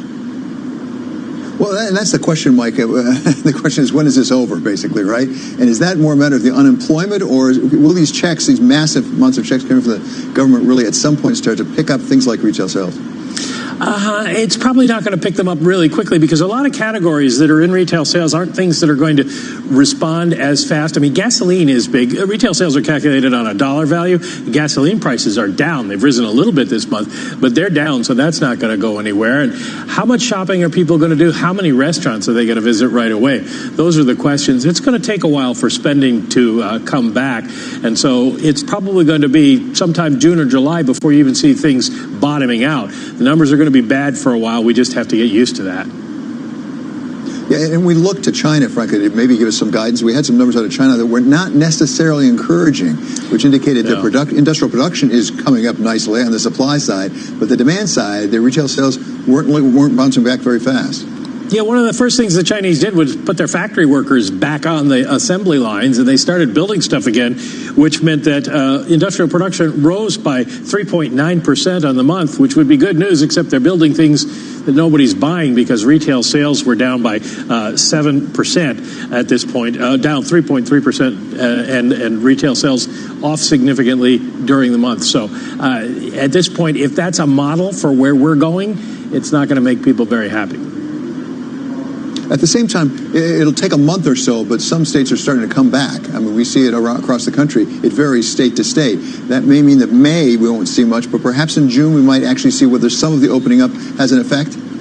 Yes, in some of the categories we may see that. You might see, say, home improvement, things like that. We did see a little bit of a rise in gardening stores. We've seen them open up in Florida and some other places. Even Michigan said you could go out and garden. So those are going to be, to stretch that metaphor, the green shoots of the recovery. It'll take a while before we get there, but we may see some change. Well, that's the key issue, isn't it? It'll take a while before we get there because we heard from Fed Chair Jay Powell this week saying, you know, if this goes on too long, it's going to be real damage done in terms of bankruptcies, in terms of unemployment and things. And the real question that's posed right now for Congress is how long can we wait? Because the Democrats say we got to move right away. Republicans say we have a little time to really measure things to decide whether there should be more fiscal stimulus. Well, you know, there's an interesting argument on both sides. The Fed chairman is suggesting we will need more fiscal stimulus, but he didn't put a time on it. Democrats say we need it right now because states are in trouble, but most of their budgets don't kick in until the 1st of July. And then the question is, how soon do people need more money? These $1,200 checks have gone out, and the unemployment insurance monies that were added to the extra $600, a lot of people say they don't want to go back to work right away because they're making more money than they would have been. And if you don't go back to work when your company says, then you lose your unemployment benefits and you lose your job. So at this point, maybe we don't need it on an emergency basis, and there is a little time, but it is going to be needed, is the point that Jay Powell's making. Well, and interesting to me was we saw an initiative from both a Democrat and a Republican this week in Congress to talk about that universal guaranteed income that's been talked about before. At what point does this rolling extension of benefits turn into the effectively a UGI for at least people who are at the lower end of the scale? Well, that's going to be an interesting debate going forward, and the whole thing is going to be interesting, David, how this plays out in society, because it does bring up the idea of inequality and how bad that's gotten and how the people at the lower end of the income scale have been left behind. Is it enough to culturally change the view here in the United States that the government should do less and people should depend on their own individual initiative? That's going to be a hard sell. There is a case to be made for helping the least fortunate and helping those who can't necessarily help themselves. This is nobody's fault, getting laid off because of the virus. But there is a big sort of weight, history and institutional, against doing something like that. So I'm not sure it goes very far once this virus starts to taper off, unless we have another round and we have to close down again and things look really bad. Well, and that's something Dr. Fauci warned about this week, that we could do more harm than good to the economy if we come back too soon. At the same time, I don't need to remind you, this happens to be an election year for president. Yeah. And at some point, you pay attention to the numbers such as Jay Powell put out there, that 40% of people making less than $40,000 are out of work. At some point, that's got to affect the polls come November. Well, you'd think so. You'd think it might already. Certainly the president's been hammered by the Democrats for his response to the virus. And yet you look at, even with all these numbers we just reported today, Donald Trump still gets better marks than Joe Biden for his handling of the economy. It's a go-figure moment when you look at the polls. The president's approval rating is still dismal, but it hasn't really gone down, except for the little bump it had up, and it fell back to its kind of average of about 43%. So does it really matter? Or is this a situation where most people have made up their minds one way or another about Donald Trump, and the progress of the disease and the economy isn't going to change a whole lot of people's minds? But the virus does get a vote. That's pretty clear. And even now, as we wait for President Donald Trump to come out to the Rose Garden and talk about developing a vaccine, he's putting a lot of hope in the possibility of a treatment or a vaccine. He's been talking about this a lot. We haven't seen it yet, but a lot of things could change between now and November. Yeah, that's the interesting thing about this whole thing is neither Joe Biden nor Donald Trump is really in control of the situation. It is up to the virus and up to the pharmaceutical companies and biotech companies that are working so hard to get not just a vaccine, but to get a treatment. I think people would be willing to go out and risk getting the virus if they knew there was a medicine they could take that would keep them from dying and make them feel better. So either one of those paths would be a game changer in terms of the public's confidence in the economy and its willingness to go back out again. Then the question is, to whom, if either side, do they give credit? Or is it just they like the biotech companies and the pharmaceuticals? Yeah, indeed. Okay, thank you so much, Mike. It's always great to have you with us. That's Michael McKee from Bloomberg. In the meantime, we are still waiting for President Donald Trump to come out and talk about the development of a possible vaccine. We'll bring that to you when it comes live. This is Balance of Power on Bloomberg Television and on radio.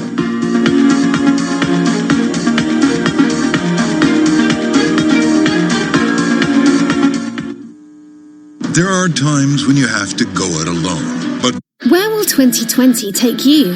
Somewhere where people care about each other, about our planet, about creating a better world for everyone, and becoming the best versions of yourselves. Join a community of like-minded individuals at the University of Winchester. Make sure to accept your offer by the UCAS deadline and visit our website to find out more. See the bigger picture. Be the difference. Go to winchester.ac.uk. This is important information from the government about coronavirus symptoms. If you or anyone in your household has a high temperature or a new continuous cough, do not leave home for at least 7 days. Anyone else in the household must also not leave home for 14 days. Do not leave home for any reason other than to get tested if you are eligible. If you need food or medicine, order it online, by phone, or ask someone to deliver it to your home. To find out more, go to gov.uk/coronavirus. Stay alert. Control the virus. Save lives. news 24 hours a day at Bloomberg.com, the Bloomberg Business app, and on Quick Take by Bloomberg. This is a Bloomberg Business Flash. Bloomberg World Headquarters, I'm Charlie Pellet. It is a down Friday with the Dow, the S&P, and NASDAQ all declining. S&P down 11 now, a drop there of 0.4%. S&P at 2840. We've got the Dow down 97 points, a drop there of 0.4%. 23,527. NASDAQ is down 34, a drop of 0.4%. NASDAQ now at 89.09. The 10-year down 7/32 with a yield of 0.64%. Gold is up 1%, 17.47 the ounce, higher by $16 the ounce. And West Texas Intermediate crude up another 5.4%. WTI now trading with a 29 handle, 29.04, up $1.50 a barrel. Brent 31.98 for a barrel of Brent. That is a gain right now of 2.3%. So stocks paring losses as a surge in oil lifts energy companies, offsetting trade concern and weak economic data. Energy shares are moving higher. Charlie Pellet, Bloomberg Radio. Welcome back to Balance of Power on Bloomberg Television and Radio. I'm David Weston. It is time now for Bloomberg First Word News, and for that we go to Mark Crumpton. David, thank you. House Speaker Nancy Pelosi is going ahead with a vote today on a virus relief bill that has no chance of being signed into law. Only Democrats are backing the $3 trillion measure. Speaker Pelosi is counting on getting public support for some parts of the bill, such as aid to states and extending unemployment benefits. That could force Senate Republicans into having to negotiate another round of stimulus.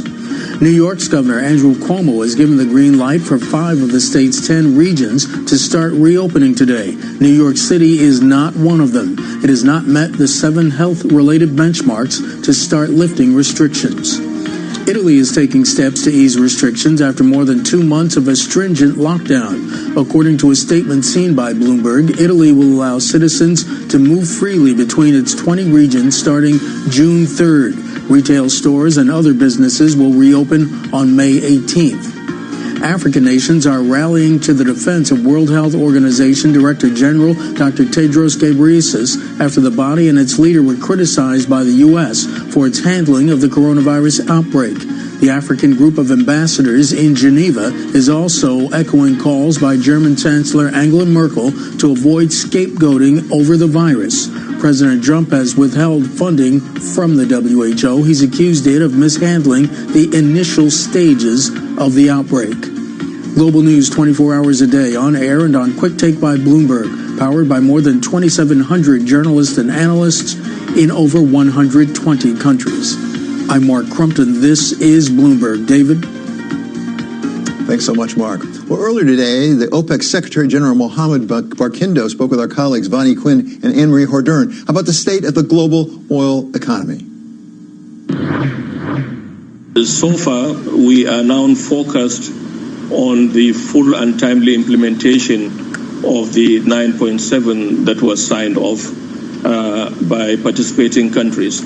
But also, importantly, to take note, is that some of our countries, like the Kingdom of Saudi Arabia, Kuwait, and the United Arab Emirates, have come forward with additional voluntary supply adjustments in the region of about 1.2 million barrels a day. And this is also on top of the baseline, the effective baseline that they were coming down from, would mean in April, which in total, just these 3 countries, they had effectively reduced production by about 2.74 million barrels a day. So bringing in some total at the moment, a cumulative 13.64 million barrels a day for the OPEC Plus. Now, if you take into account the involuntary shut-ins as well as the voluntary shut-ins globally that we are closely monitoring, the numbers are evolving. At the moment, our numbers show that there is an effective shut-in of about 3.6 million barrels a day globally, including in the United States, bringing the global total to about 17.24 million barrels a day. So far, so good. We are closely monitoring these developments, and the conference in June will look at all this data and all the scenarios and options depending on the demand outlook going out the second half of the year and the recovery plans of the global community as we navigate ourselves out of this horrific pandemic. So, Mr. Barkindo, as you look around the world at the shut-ins and at the demand picture, is it your contention that perhaps the worst of the demand destruction has now passed, or are we still going to see more demand destruction? There is no question at the moment, although here at OPEC we remain cautiously optimistic that the worst is behind us. What we saw in April was extraordinary, and you saw how our member countries, together with our allies in the Declaration of Cooperation, rose to the challenge under the able leadership of the Kingdom of Saudi Arabia and the Russian Federation and all other countries to confront this double whammy of a demand shock of unprecedented proportions, as well as a supply shock in the midst of a pandemic when more than half of the global population is in one form of lockdown or another, bringing the entire global economy literally to a standstill. What is your base case right now, though, given what you can see visibility-wise for the second half in terms of those cuts? Will you be able to taper? Will OPEC plus countries begin to, ramp up production ever so slightly or taper off those cuts? There is a growing consensus that the global economy will begin to rebound in the second half. It is the form and shape of the recovery that is in contention.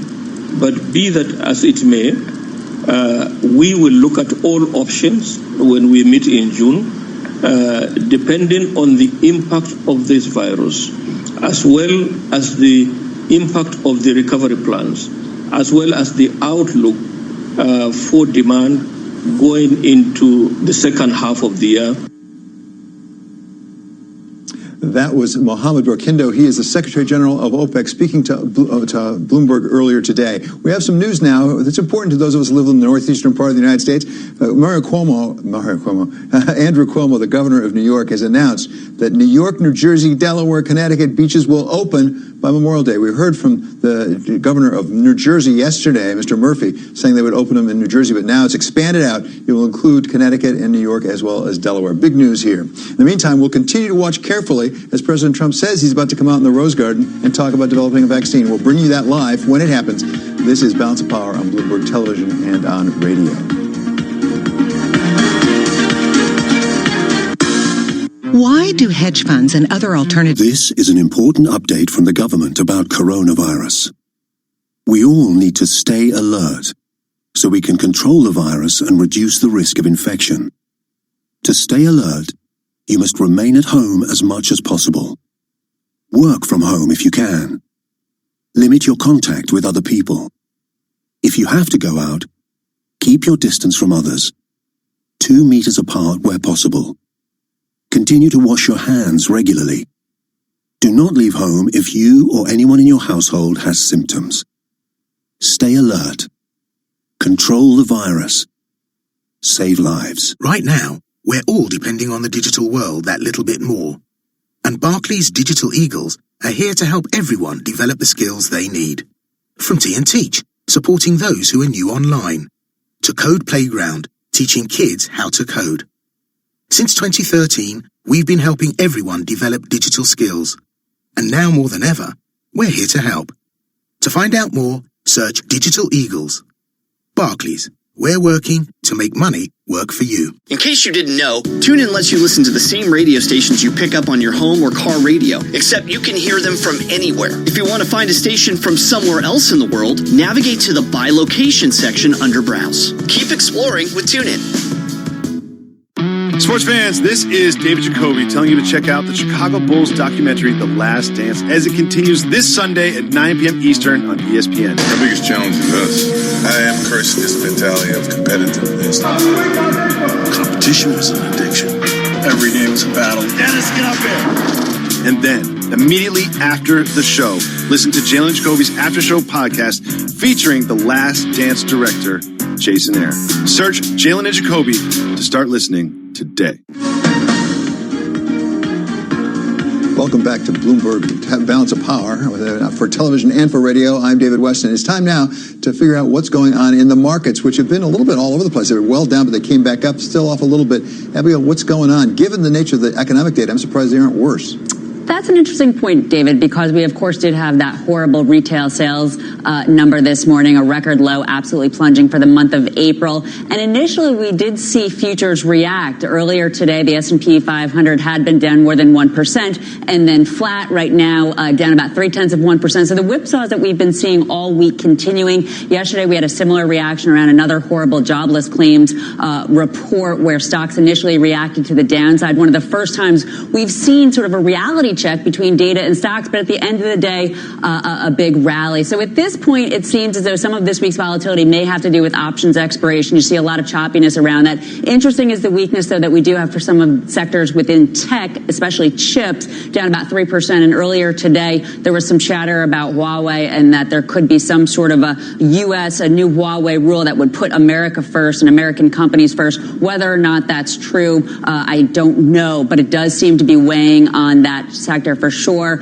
and making it less risk off than the declines would seem for stocks overall. David, we of course have bonds lower as well, and the Haven yen is about flat. So it's sort of this interesting tug of war still between the bulls and the bears within that range for the S&P 500. On the week, we are down about 3%, David. That would be the worst week going all the way back to that awful week back in March when the stock market was down about 15%. So nothing in comparison, but a little bit of a win for the bears within the range, David. Okay, thank you so much to Abigail Dula for that report on the markets. And now we want to bring in the person who heads up our healthcare coverage here is Drew Armstrong, because we are still waiting for the president to come out and talk about efforts to develop a vaccine. So, Drew, do we have any sense of what we're going to hear from the president today? Yeah, this looks like one of the formal introductions of the Operation Warp Speed, which is something that we broke news on several weeks ago, and we've seen pieces of news trickle out about. It's a consolidated effort by the White House and the Trump administration to try and accelerate the development and manufacture of a coronavirus vaccine down to a period of months instead of the typical years that it can take to get one of these inoculations out into the market. And we're expecting Trump to introduce the ostensible leaders of that effort, a U.S. Army general who heads up the Materiel Command for the Army. Essentially, that's the logistics and supply chain side of the Army, and a former GlaxoSmithKline executive who has been critical in their vaccine development efforts. And goodness knows, Drew, we're all rooting for them. We want this as fast as we could possibly have it. But is that realistic given the way you develop vaccines, the way you test them and things? Can you speed it up as a practical matter by bringing a lot of people together in a room? Yeah, I think there's certainly areas where you can speed things up, but I think it's important to remember that all of this is dependent on the science working. You know, in addition to the science risk that you have, there's a lot of development and manufacturing aspects of this that can be sped up if you're willing to spend the money, take on the risk, and assume that some of the waste is going to happen. You can, if you have 5 to 10 or 3, let's say, promising vaccine candidates, start producing them en masse before you know if they work. The reality is that they may not, and if they don't, you're going to have to throw them away. They're going to be wasted money and supplies that you could have been spending elsewhere. But there are things like that that you can compress instead of saying, let's identify a vaccine candidate, let's do one test, let's do a wider test, and then only after that a final test, and then only after that begin scaling up manufacturing, and then only after that begin really mass producing the thing. You can compress those things, but it does come at a substantial cost to do so. Drew, goodness knows we're not the only ones trying to do this. Everyone in the world right now is trying to find a vaccine for the coronavirus. China particularly is really ramped up. Is this turning into sort of an arms race between us and China, or a space race, perhaps using that analogy? I think that there are certainly a lot of questions about it. I think what's the phrase being tossed around is vaccine nationalism. And there are some competitive aspects to this as well. Certainly, if you have people in your population and your economy inoculated and with a degree of immunity to this virus, it's far easier for you to open up business, trade, education, all of the things that we want to do and get back to normal with under those circumstances. So there is a competitive aspect to this. I would also say that, you know, it is beneficial to have the rest of the world safe as well, not only because they are our important trading partners, but also it means that you have fewer risks about people re-importing the disease back into your country. So there is a benefit to this being a global effort, both from a health perspective and from an economic perspective. Well, we'll take any benefits we can get right now in developing a vaccine, no question about it. Thank you so much to Drew Armstrong, who, as I say, heads up our healthcare coverage here at Bloomberg. To repeat, we are waiting right now for President Donald Trump to come out in the Rose Garden at the White House, where he is going to talk about this initiative to find a vaccine, that project that they call Warp Speed, where he's putting together a group of people, private and public, to try to get a vaccine as fast as possible. And in the meantime, when we come back, we're going to be talking with the CEO of the largest Medicaid provider in the country, that's Centene. We're going to talk about exactly how the plight of America Americans has been affected by this pandemic. That's coming up next on Balance of Power on Bloomberg Television and on radio.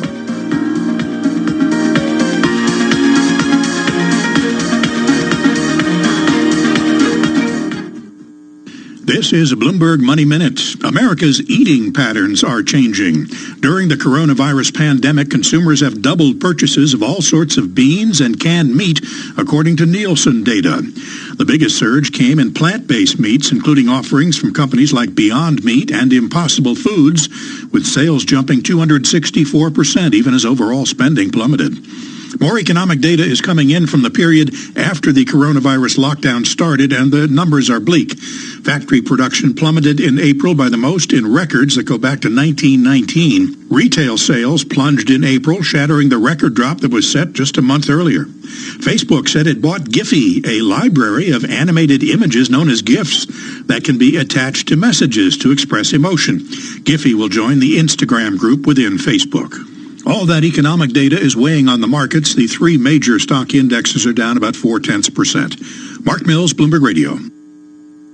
Have you wanted to speak a new language, but you thought it'd be too hard or take too much time? Then go to Babbel.com, download the app, and try it for free. In just 15 minutes a day, you'll be on your way to speaking a new language in just a few weeks. And right now, you can try Babbel for free. Babbel starts out teaching you words and phrases by matching them with pictures. You won't believe how easy the interactive program is. Soon the sentences get a little bigger, and before you know it, you're having simulated conversations voiced by native speakers. And because Babbel is crafted by language experts and uses the spaced repetition method, in just 10 to 15 minutes a day, you'll be speaking the language of your choice with real confidence. With Babbel, you can speak a language. Just go to Babbel.com and start your first lesson in the language of your choice for free. Download the Babbel app or go to Babbel.com and try it for free. That's Babbel.com.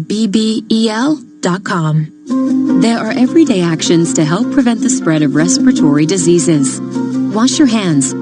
Avoid close contact with people who are sick. Avoid touching your eyes, nose, and mouth. Stay home when you are sick.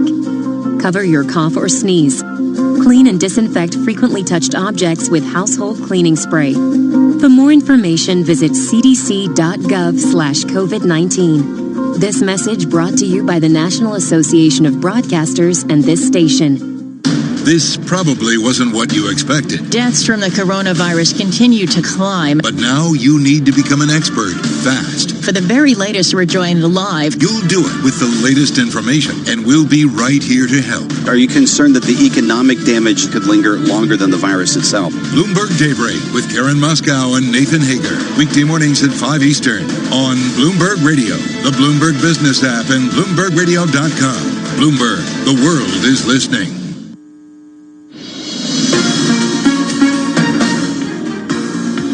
Welcome back to Balance of Power on Bloomberg Television and Radio. I'm David Weston.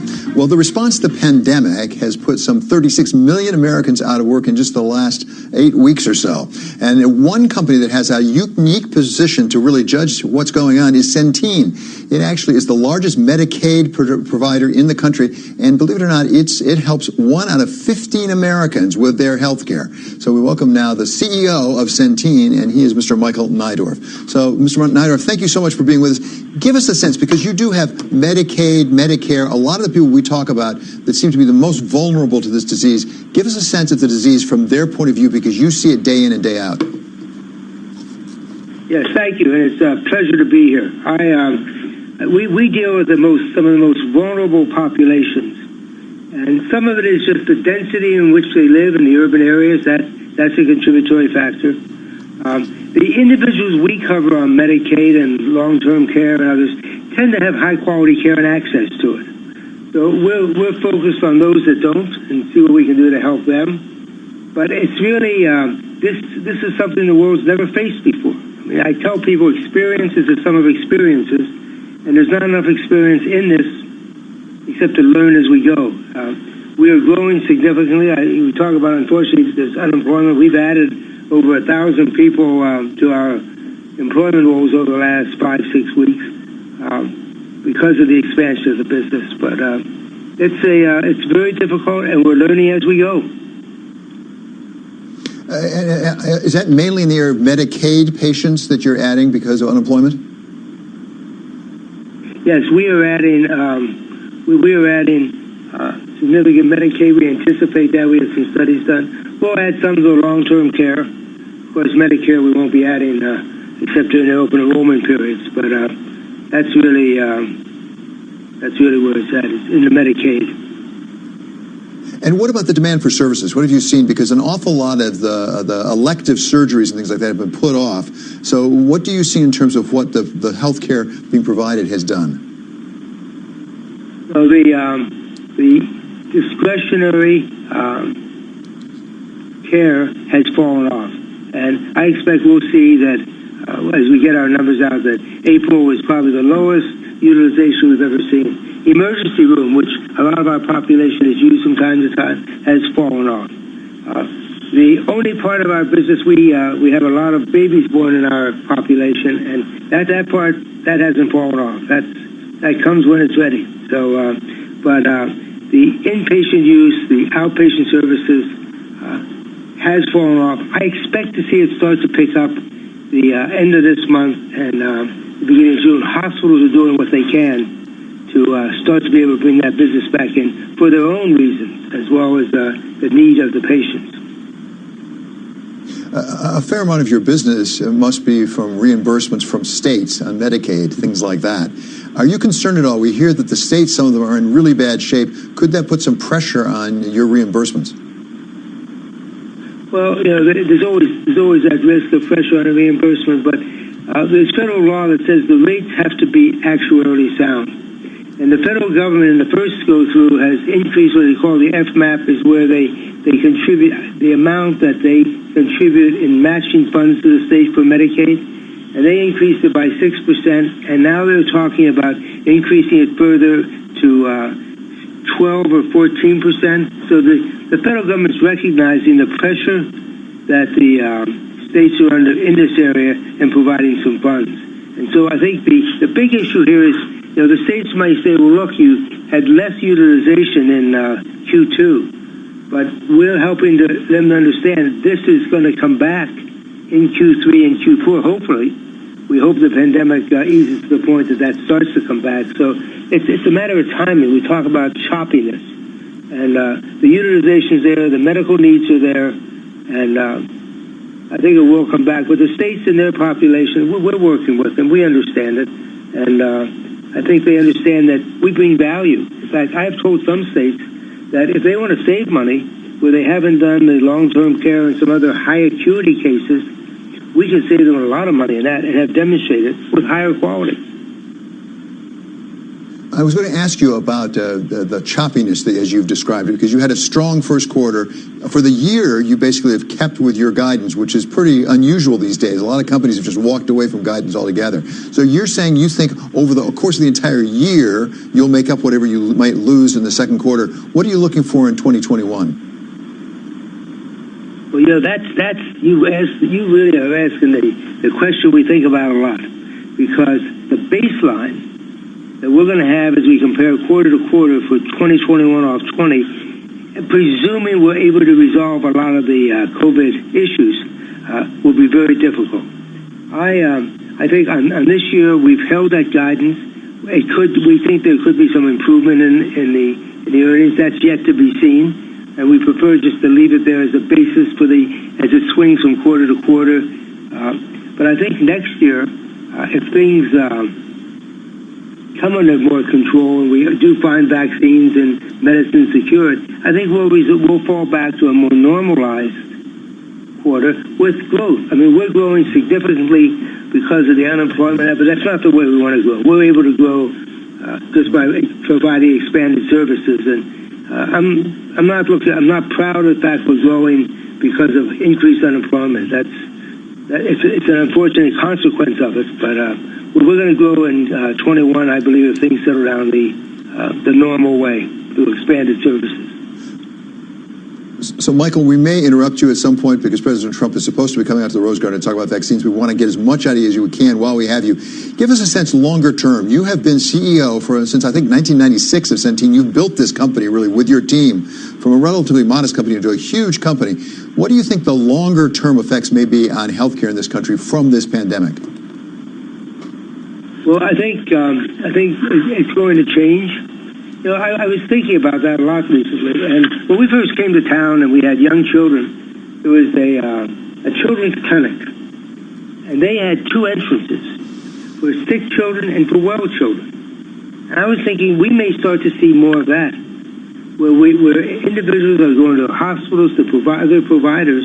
We're going to have to see some bifurcation, in my opinion. When somebody needs a doctor and it's normal care, they're going to have to go in one way and see a group. And then if somebody has a suspected disease of some kind, they're going to go in another way. I think we're going to see these services bifurcated. I think we're going to see more in the terms of we're working to develop our specific needs on telemedicine because there's a lack of primary care. So I think we're going to be finding ways to deliver things more efficiently, and we're going to have to. And we're going to have to ensure that reinvest in what we used to do and try and identify where a pandemic might surface and be prepared for it. I think we're going to start to see strategic reserves in PPE. We have it in oil. We have it in weapons. We should have it in PPE. I think we're going to see an expansion of that. And so we're going to see managed care playing a bigger role because we are providing access and we are ensuring that care is efficient. Okay, Michael, I really appreciate you spending time with us today. It was fascinating. That's Michael Neidorff. He is the CEO of Centene. And now it's time for First Word News, and we go to Mark Crumpton for that. David, thank you. The Food and Drug Administration is giving new guidance to the White House about how often President Trump and others should be tested for COVID-19. This after data suggested that a rapid test made by Abbott Labs and used by the president and others every day may provide inaccuracies and false negatives. The FDA says if someone is suspected of having the virus and the first test is negative, a second test might be worthwhile. New York City will remain on lockdown for at least 2 more weeks. The city and other nearby regions, including Long Island, did not meet requirements for reopening.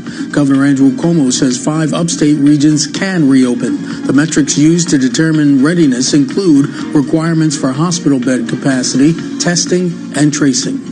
The UK says there's been very limited progress toward a post-Brexit deal.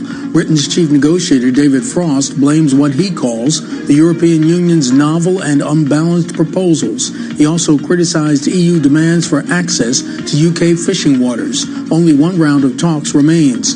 Next month, politicians meet to decide the way forward. Global news 24 hours a day, on air and on Quick Take by Bloomberg, powered by more than 2,700 journalists and analysts in over 120 countries. I'm Mark Crumpton. This is Bloomberg. David?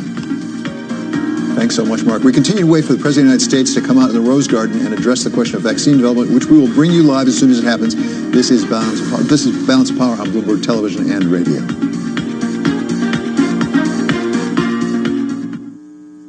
In these times of loss and crime, Where will 2020 take you? Somewhere where people care about each other, about our planet, about creating a better world for everyone, and becoming the best versions of yourselves. Join a community of like-minded individuals at the University of Winchester. Make sure to accept your offer by the UCAS deadline and visit our website to find out more. See the bigger picture. Be the difference. Go to winchester.ac.uk. This is an important update from the government about coronavirus. We all need to stay alert so we can control the virus and reduce the risk of infection. To stay alert, you must remain at home as much as possible. Work from home if you can. Limit your contact with other people. If you have to go out, keep your distance from others, 2 meters apart where possible. Continue to wash your hands regularly. Do not leave home if you or anyone in your household has symptoms. Stay alert. Control the virus. Save lives. Helen is dreaming of fighting a flock of 40-foot flamingos. But in reality, she's helping fight COVID-19 in her sleep. Like thousands of others, she's joined the Dream Team. By using the Dream Lab app, they're helping scientists speed up the search for potential treatments. I'll fight you. Keep fighting, Helen. Search Vodafone Dream Lab and join the Dream Team tonight. DreamLab app is owned by Vodafone Foundation, an independent charity. Registration number 1089625. Full terms at vodafone.co.uk/dreamlab. We're all in uncharted territory looking for ways to support our communities. At Dell Technologies, we're making sure small businesses have the right tech solutions. Dell Technologies advisors are here for you, helping small businesses stay connected and productive while working remotely with Windows 10 Pro and Microsoft Teams. We're standing by you every step of the way. Call us today on 0800 169 1745. That's 0800 169 1745. Right now, we're all depending on the digital world that little bit more. And Barclays Digital Eagles are here to help everyone develop the skills they need. From Teach, supporting those who are new online, to Code Playground, teaching kids how to code. Since 2013, we've been helping everyone develop digital skills. And now more than ever, we're here to help. To find out more, search Digital Eagles. Barclays, we're working to make money work for you. The NHL is always on the ice with these awesome hockey podcasts on TuneIn. Get your goal with the Spittin' Chicklets podcast. Brian Yandel, Keith Yandel, thanks for coming on. What's going on? Nothing much. Glad to be here. You guys got some nice digs here. We heard you took Southwest 2-stop flight to get out here. Yeah, well, you know, just carve up the ice with NHL at the rink. The other day, I wrote a story. Artemi Panarin, Semyon Varlamov, Sergei Bobrovsky, they all helped arrange for the purchase of N95 masks to benefit hospitals in their respective markets. This is another one of those positive stories you're seeing. Or create your own power play with Locked On NHL. All these teams invested future assets to take a run at the Stanley Cup right now. Like, all of those teams would have a real serious gripe, like trading these multiple first-round picks to make a run at a cup. You're right. Discover these and more NHL podcasts right here on TuneIn. Be part of the college sports conversation on TuneIn. Hear the latest storylines around SEC football with the Paul Feinbaum Show. I distinctly remember when you were hired, and I must say most of us thought you were out of your mind. Giving up, I wouldn't call it a cush job because you were traveling across the country. Get your college hoops fix with college basketball talk on NBC Sports. Headed by Shabazz Napier. That also included Amita Brima, who is in and around the NBA ranks right now, and DeAndre Daniels, who was the 37th pick in the 2014 NBA draft. So my question to you is... Or listen to the daily news from around the wide world of college football with College Football Live. I would go with Utah. I think Utah is the better team. And I know I'm talking to an Oklahoma guy, but listen, and it may be recency bias having watched Utah last week and doing that game, but I just think they're a more complete football. Discover these and more college sports podcasts right here on TuneIn. You love TuneIn for live breaking news from CNN, MSNBC, Fox, CNBC, and more. But when you can't catch your favorite show as it airs, it might just be a click away as a podcast. Search your favorite news station to explore all the on-demand news shows on TuneIn. Sports fans, this is David Jacoby telling you to check out the Chicago Bulls documentary, The Last Dance, as it continues this Sunday at 9 p.m. Eastern on ESPN. Our biggest challenge is us. I am cursing this mentality of competitiveness. Competition is an addiction. Every game is a battle. Dennis, get up here! And then, immediately after the show, listen to Jalen Jacoby's After Show podcast featuring The Last Dance director, Jason Eyre. Search Jalen and Jacoby to start listening today. 11, think of that. Within hours of the virus's genetic code being posted online. So January 11th, most people never even heard what was going on January 11th, and we were out there trying to develop a vaccine, not even knowing what we were up against. Then my administration cut through every piece of red tape to achieve the fastest ever by far launch of a vaccine trial for this new virus, this very vicious virus. And I want to thank all of the doctors and scientists and researchers involved because they've never moved like this or never even close. The NIH and the HHS have also been working constantly with private industry to evaluate more than 100 potential treatments. The Food and Drug Administration has swiftly approved more than 130 therapies for active trials. That's what we have right now, 130. And another 450 are in the planning stages, and tremendous potential awaits. I think we're going to have some very interesting things to report in the not-too-distant future. And thank you very much to Dr. Hahn. Through a historic series of funding bills, my administration is providing roughly $10 billion to support a medical research effort without parallel. I especially want to thank Senator Steve Daines of Montana for his incredible work. He has worked so hard to secure additional funding for vaccine development. He has been right at the forefront. Today, I want to update you on the next stage of this momentous medical initiative. It's called Operation Warp Speed. That means big and it means fast. A massive scientific, industrial, and logistical endeavor unlike anything our country has seen since the Manhattan Project. You really could say that nobody's seen anything like we're doing, whether it's ventilators or testing. Nobody's seen anything like we're doing now within our country since the Second World War. Incredible. Its objective is to finish developing and then to manufacture and distribute a proven coronavirus vaccine as fast as possible. Again, we'd love to see if we could do it prior to the end of the year. We think we're going to have some very good results coming out very quickly. In addition, it will continue accelerating the development of diagnostics and breakthrough therapies. The great national project will bring together the best of American industry and innovation, the full resources of the United States government, and the excellence and precision of the United States military. We have the military totally involved.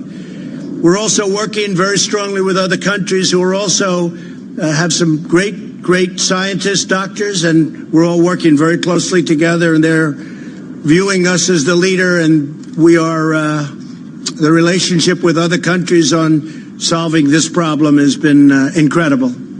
To date, Operation Warp Speed has brought together all of the experts across the federal government from places like the NIH, CDC, FDA, and many other agencies. This historic partnership will now bring together the full resources of the Department of Health and Human Services with the Department of Defense, and we know what that means. That means the full power and strength of the military, and that really talking about the logistics.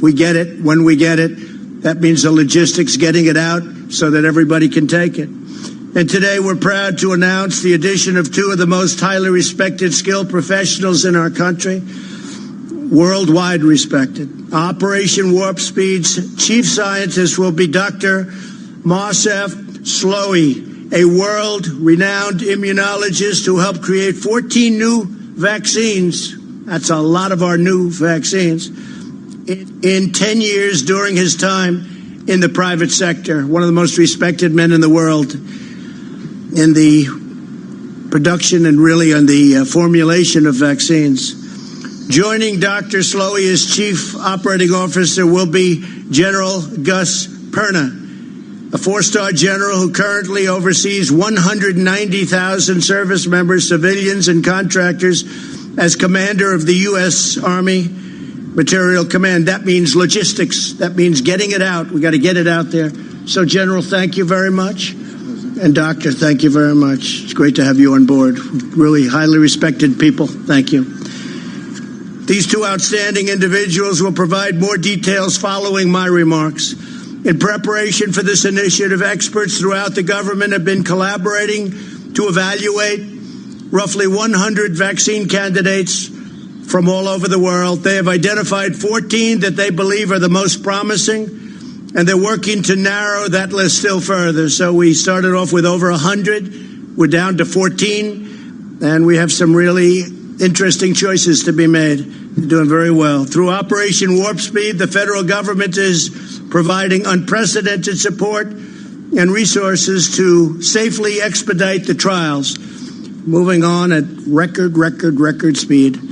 While we accelerate the final phases of vaccine trials, Operation Warp Speed will be simultaneously accelerating its manufacturing process. In other words, we're getting ready so that when we get the good word that we have the vaccine, we have the formula, we have what we need, we're ready to go, as opposed to taking years to gear up. We're gearing up. It's risky, it's expensive, but we'll be saving massive amounts of time. We'll be saving years if we do this properly, and that's what we're doing. So we're gearing up on the assumption that we'll have in the near future, relatively near future, a vaccine. Typically, pharmaceutical companies wait to manufacture a vaccine until it has received all of the regulatory approvals necessary, and this can delay vaccines availability to the public as much as a year and even more than that.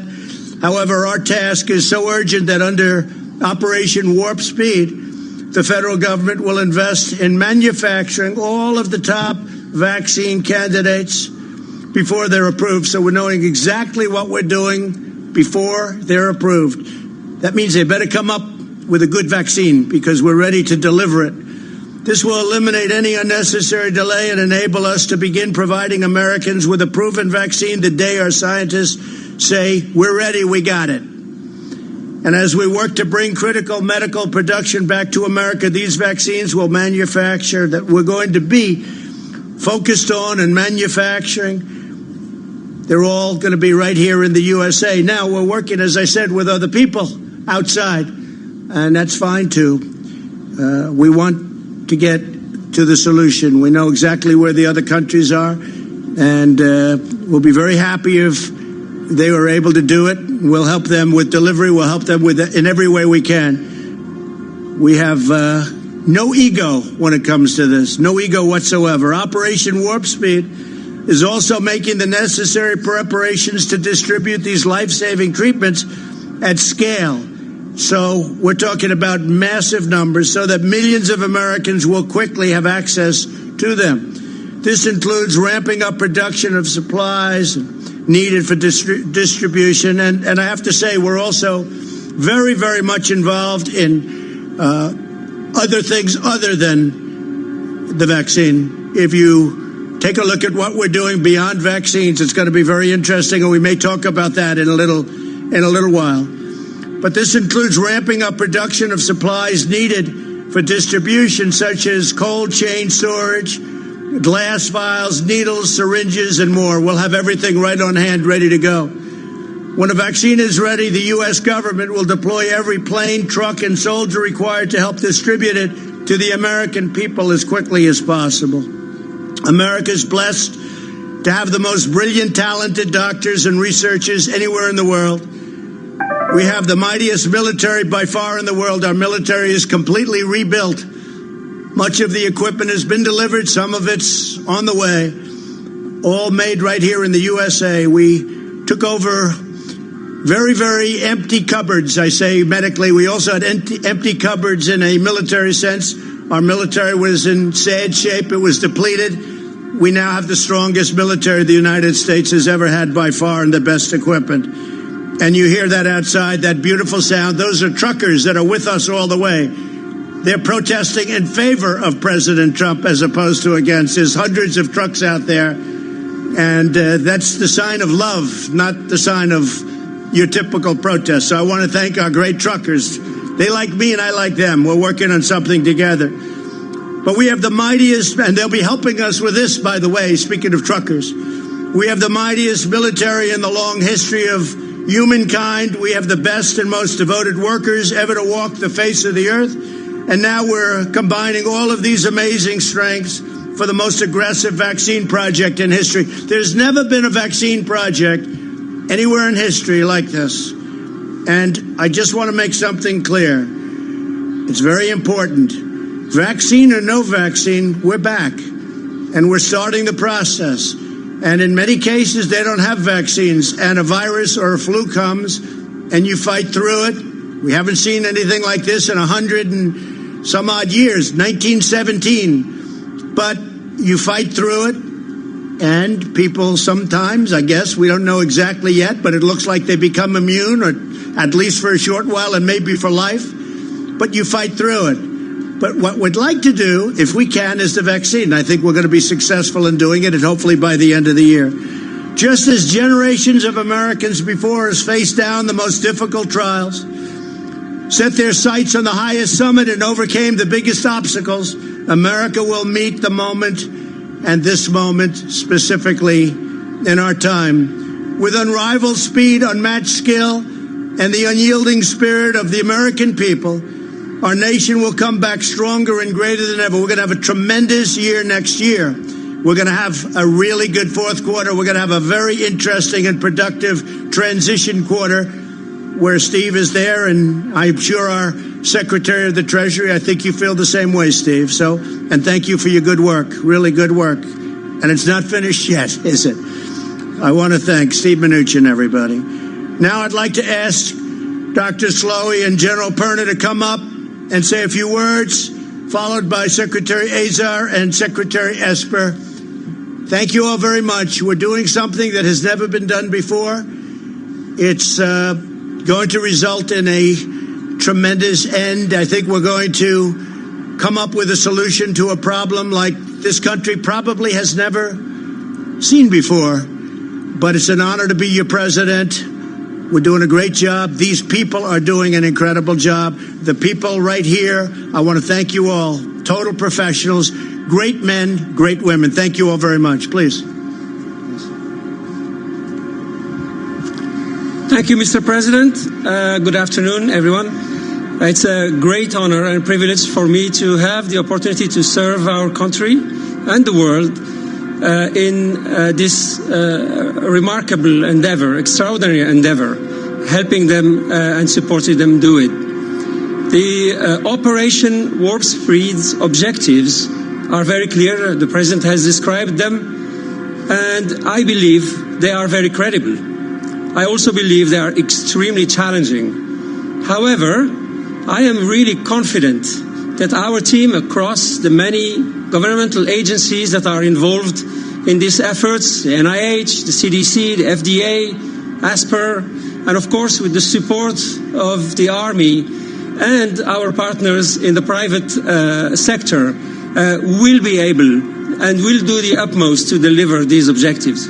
In fact, Mr. President, I have very recently seen early data from a clinical trial with a coronavirus vaccine.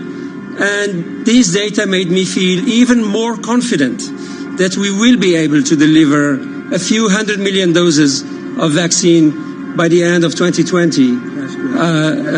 And we will do the best we can to do that. Thank you. We will, of course, also focus on progressing and accelerating development of medicines for those who unfortunately already caught the virus, as well as optimize the diagnostic tests. This will be our focus 24/7 over the next many months. Thank you. Thank you. Good afternoon, Mr. President. Thank you for this great honor, for allowing me to be a part of this team. I'm very excited about this team. It will be historic as we execute the mission that's been given to us. I also feel very confident that the team will be able to provide the results as directed. It is going to be a Herculean task, but the combination of the two main partners between Health and Human Services and the Department of Defense, their combined strengths, partnered with the other teammates, will ensure our success. One of the great advantages that we have as a military is our ability to do logistical and sustainment operations afar. We're just going to apply those capabilities to this mission. This mission is about defeating the enemy. We will defeat the enemy. Why? Because winning matters. And I'm excited to be a part of this team. And Mr. President, thank you. Thank you very much, sir. Appreciate it.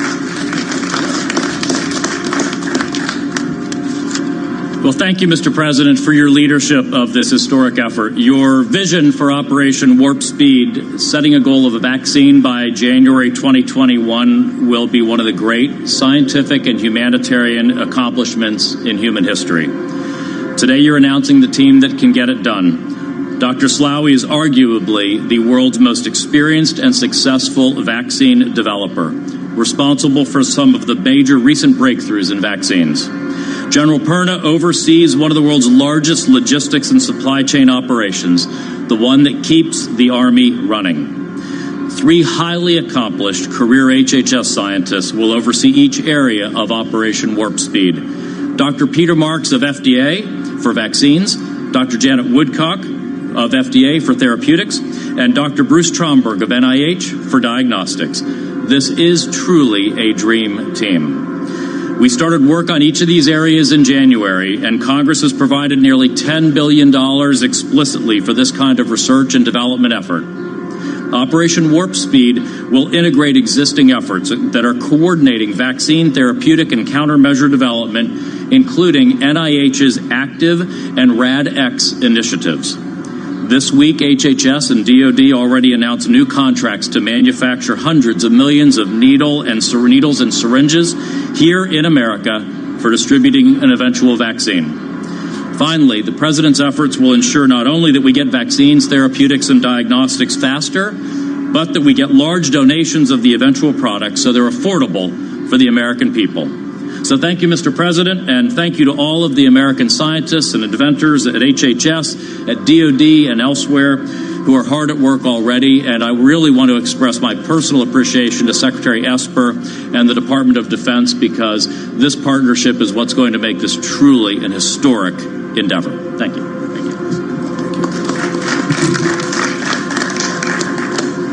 Well, thank you, Mr. President, for your leadership of this bold and historic initiative. The Department of Defense is very excited and committed to working closely with our partners at HHS, across the government, and in the private to accomplish the mission we have been given. Winning matters, and we will deliver, by the end of this year, a vaccine at scale to treat the American people and our partners abroad. You know, the Department of Defense has been in this fight since day one, going back to January. We've stayed ahead of the curve every step of the way. And today, on America's streets across the nation, over 60,000 service members from all branches of the service are still out there, whether it's doctors and nurses in hospitals, whether it's National Guard on the streets of America, or the Corps of Engineers continue to build out capacity in America's hospitals. We are there and we will be there, Mr. President. And we look forward to this next greatest phase of this fight against the coronavirus. We are all in then, we are all in now, and we will be all in the future. And we will deliver on time, bringing to bear the full weight of the Department of Defense, all of our first-class, world-class researchers and scientists, our ability to manage logistics at scale, and our great distributional capabilities. We will deliver. We will win this fight. And, Mr. President, thank you again for all that you've done. Thank you. We will get the job done. Thank you. I know you will. I know you will. Any questions, please? Yeah, go ahead. Mr. President, you said no vaccine or no vaccine or back. What did you mean by that? We think we're going to have a vaccine in the pretty near future. And if we do, we're going to really be a big step ahead. And if we don't, we're going to be like so many other cases where you had a problem come in, it'll go away at some point, it'll go away. It may flare up and it may not flare up. We'll have to see what happens. But if it does flare up, we're going to put out the fire, and we'll put it out quickly and efficiently. We've learned a lot. Steve, you have a question? We've heard that the vaccine typically would take 12 to 18 months to develop. How can you do it in a speedier fashion? What makes you think this will work? Well, they started, actually, I guess you heard in January, early January, and they've been working on it. I know so many, and private companies have been working on it. The government's been working on it. So we've got the time because we put and they've literally been working 24 hours a day. So we've got the time, and we hope to be able to do something by the end of the year or shortly thereafter. But again, you know, it's not solely vaccine-based. Other things have never had a vaccine, and they go away. So I don't want people to think that this is all dependent on vaccine, but a vaccine would be a tremendous thing. And I will tell you, therapeutically or therapeutics, what's going on there is equally as impressive. We have some things happening. You know, we have the Remdesivir from Gilead. We have other things that are very good. I think that a lot is happening therapeutically. I can't say that it's, relatively speaking, equal to what's going on with vaccines, but I think it's doing very well, very well. So therapeutics are a big factor. Yeah, please. Is there a global competition to develop this vaccine? Like if France develops it first, will they share it with us?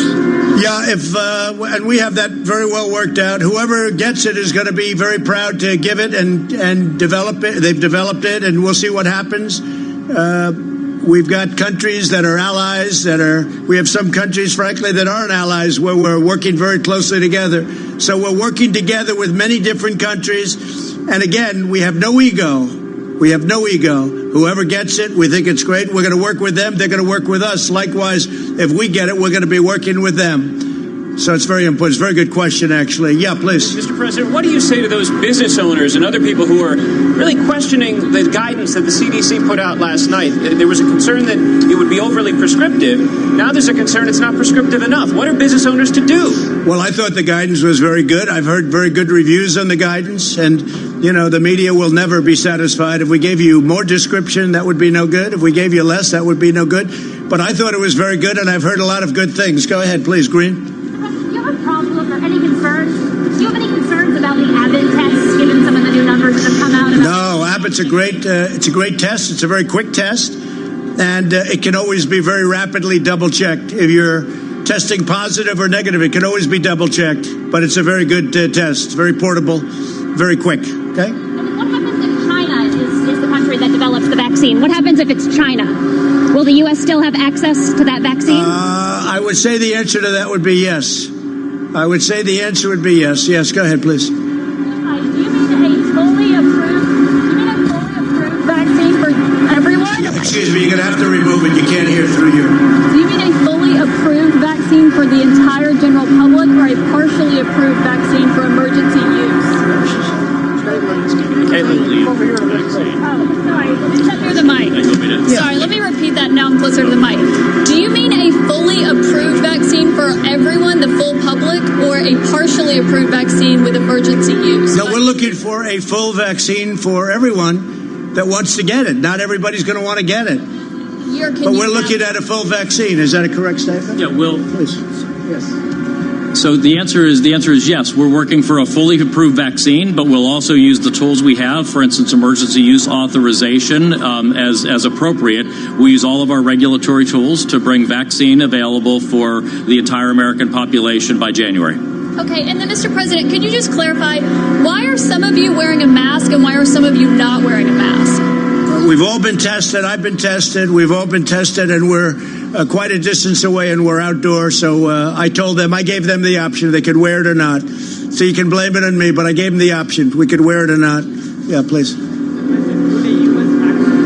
Available to the rest? Would a U.S. vaccine be available to the rest of the world at an affordable rate, at a low cost? The last thing anybody's looking for is profit in terms of what we're doing. Every company, they want to get it out. We've had that. We've had a great experience on Remdesivir. We've had a great experience on everything we've done. People are looking to come up with the answer. They're not looking in, typically they're saying, oh, how much am I going to make? How much? They really have been. There's been a great spirit on this. They want to get to the bottom of it, and I think we'll be able to do that. Mr. President, the Indian American community is appreciating your help in fighting the vaccine, coronavirus. What is your message to those 4 million Indian Americans here? So India has been so great, and as you know, your prime minister has been a very good friend of mine. I just got back a short while ago from India recently, and we're working very much with India too. And we have a tremendous Indian population in the United States, and many of the people that you're talking about are working on the vaccine too.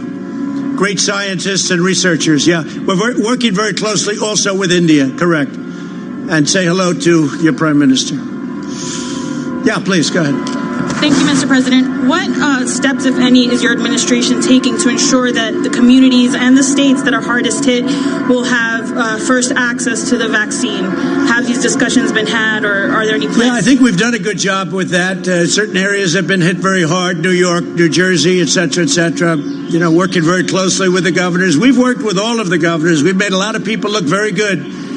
with what we've done on ventilators, with what we've done on testing. We're working with all of the governors. We just sent a big transit package to New Jersey. I just spoke to the governor of New Jersey, who's a terrific person, by the way, I have to tell you. And I just told him a lot of money's coming your way for the transit. And also I spoke with the governor of New York, Governor Cuomo. We just had a conversation yesterday. We're sending them a lot of transportation money, so it's important. But we've had a very good relationship working with all of the states, regardless, all of the states. And if we do get fortunate enough, and I think we're skilled enough, but fortunate enough to have a vaccine, it'll get out fairly and quickly.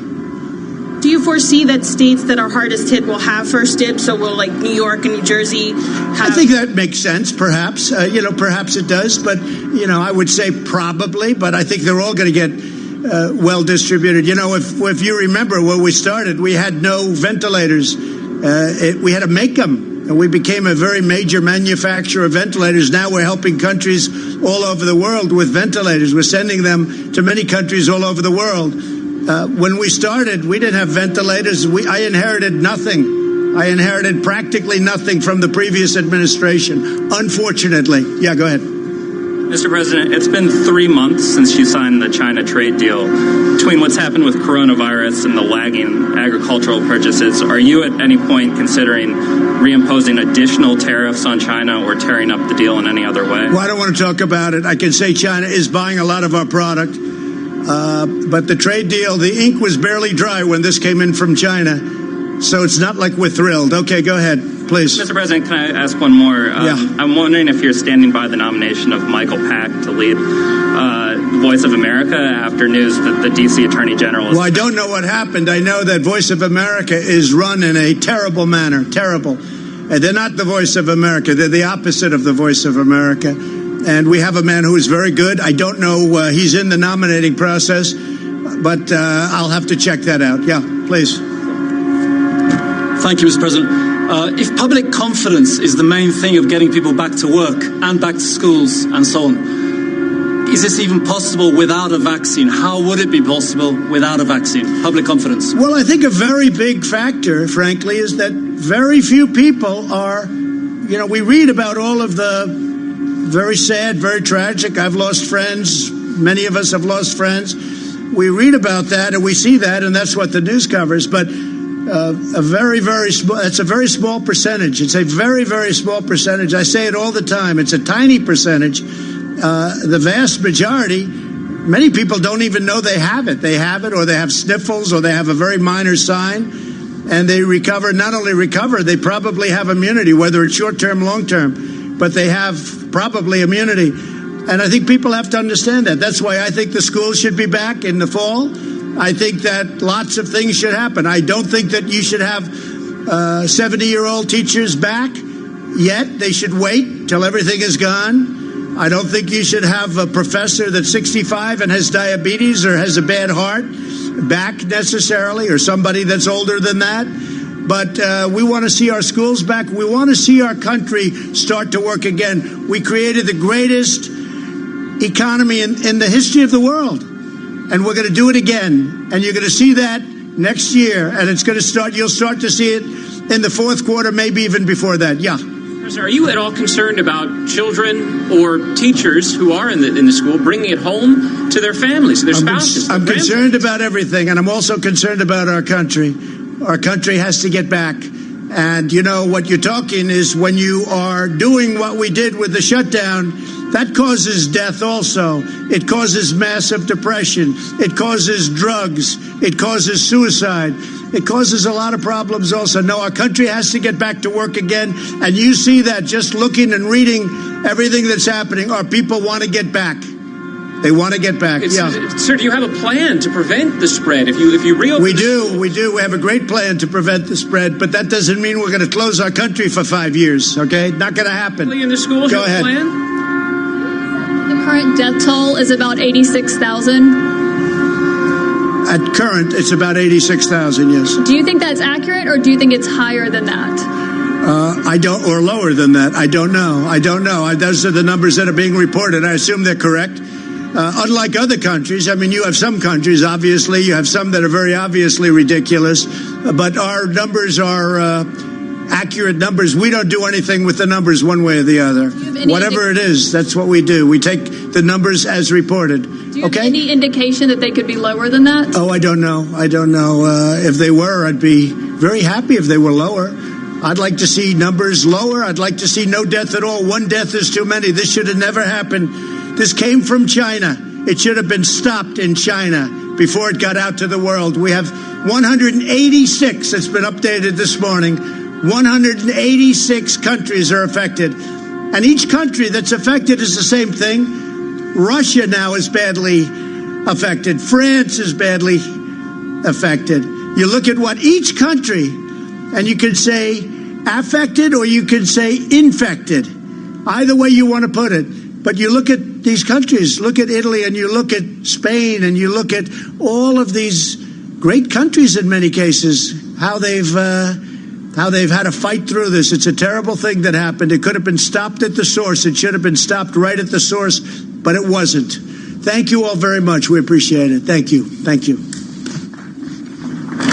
Okay, we have been listening to President Donald Trump speaking at the Rose Garden. And just to clarify, if you didn't hear at the beginning, the honking you heard through most of that was from truckers that the president said were protesting in his favor. The basic purpose of this news conference was to announce the leadership of what he calls Operation Warp Speed, which is his effort to have put together public and private entities to come up with a vaccine and get it distributed by January of 2021. He announced they would have a chief scientist, who's Dr. Moncef Slaoui, who is a former senior executive and immunologist with GlaxoSmithKline, and who will be working with the chief operating officer, who's General Gus Perna, who is a 4-star general of the U.S. Army. He is in charge of material command until now, and that's to make sure that the DOD, the Department of Defense, is there to get it distributed once we have the vaccine. So that has been President Donald Trump speaking from the Rose Garden about developing a vaccine. And now it is time for a market check, and for that we go to Charlie Pellet. Right, I thank you very much, David Weston. Here's what's going on. The Dow, the S&P, they're both lower. NASDAQ higher. Stocks have been fluctuating, though, as a surge in oil lifts energy companies, offsetting trade jitters and weak economic data. Treasuries fell with the 10-year down 5/30 seconds yield, 0.63%. S&P now lower by 2 points, down about 0.1%. The Dow is down 46, down 0.2%, and NASDAQ is up 29. That is a gain of 0.3%. Gold up 1.1%, $17.50 the ounce. West Texas Intermediate crude surging 6.4%, now at $29.31 a barrel. Also keeping an eye on Sorrento Therapeutics. Its shares are up now by 169% amid coronavirus antibody development claims. Again, recapping, stocks trading mixed with the S&P down 2 points, a drop of 0.1%. I'm Charlie Pellet, and that is a Bloomberg Business Flash. Thank you so much to Charlie Pellet. Well, President Trump yesterday traveled to Pennsylvania and encouraged the Democratic governor there, Tom Wolf, to start opening up a little bit. We are welcome now someone who was there to greet him. He's the Republican congressman from Pennsylvania. He is Dan Muser. So, Mr. Congressman, thank you so much for waiting. You were patient as we listened to the President of the United States. You understand why we needed to take that. Give us a sense of what the dynamic is in Pennsylvania right now. As I understand, there's some dissension over the governor's stay-at-home order.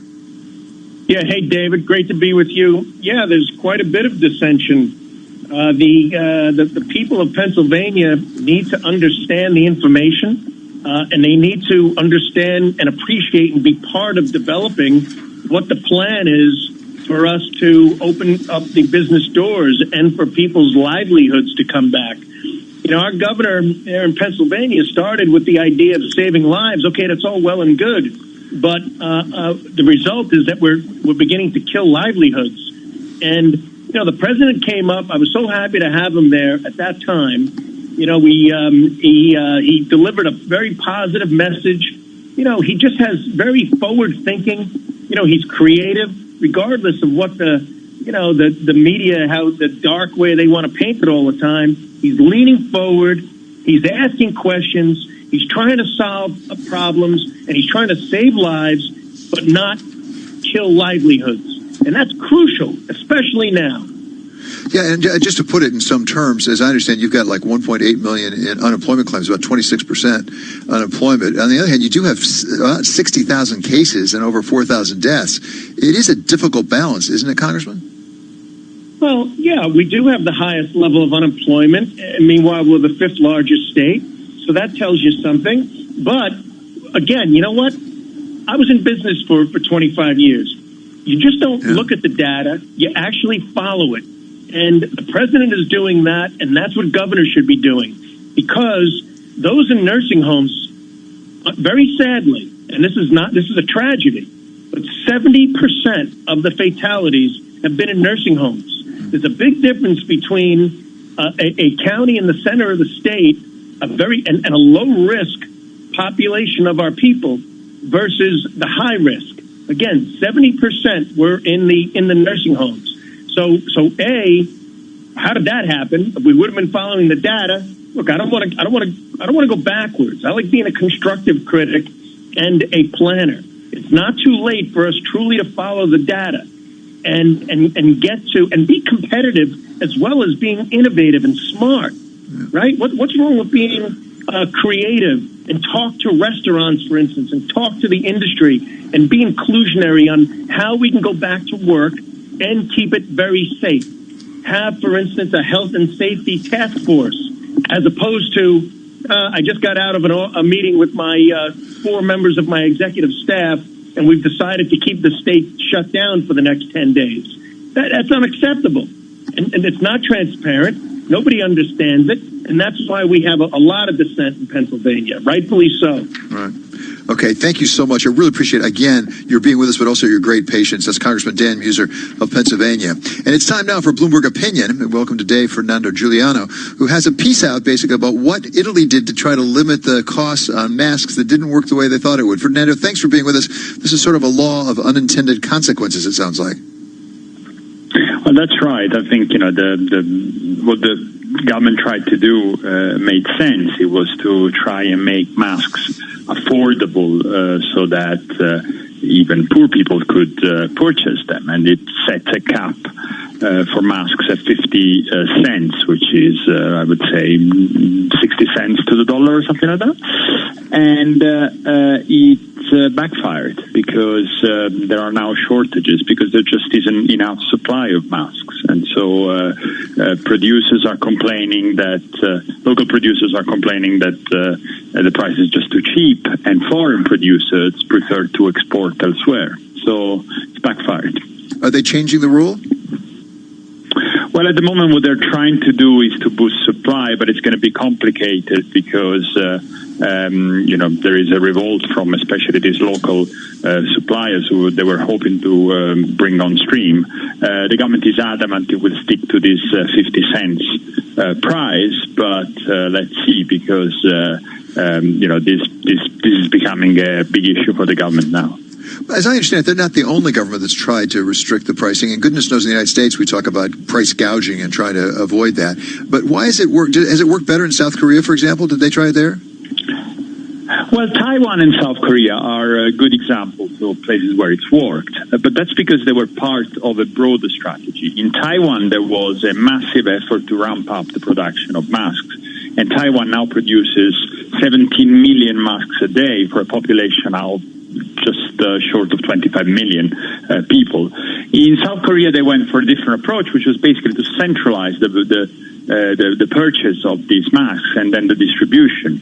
So the government essentially said that it was going to take a loss on these sales because it would buy them at whatever price was needed and then distribute them at a lower price. So possibly there was a subsidy by the taxpayer, but this was deemed acceptable. And I think that these are much better solutions if you really want to, lower or limit the price of these items. And, there are good reasons to do that because you really want people to be wearing them because this could be a very good way of limiting the spread of the virus. And finally, Fernando, in the few moments we have left, give us an update on Italy. Are you opening things back up, and have you had any flare-ups? So things are going quite well. I mean, it's quite slow, the process, but we've started reopening 2 weeks ago. And since then, the number of daily cases is coming down, and hospitals are becoming much, much less congested. So I think, it's been a long slog. The lockdown has lasted for quite some time, but now it's looking safer.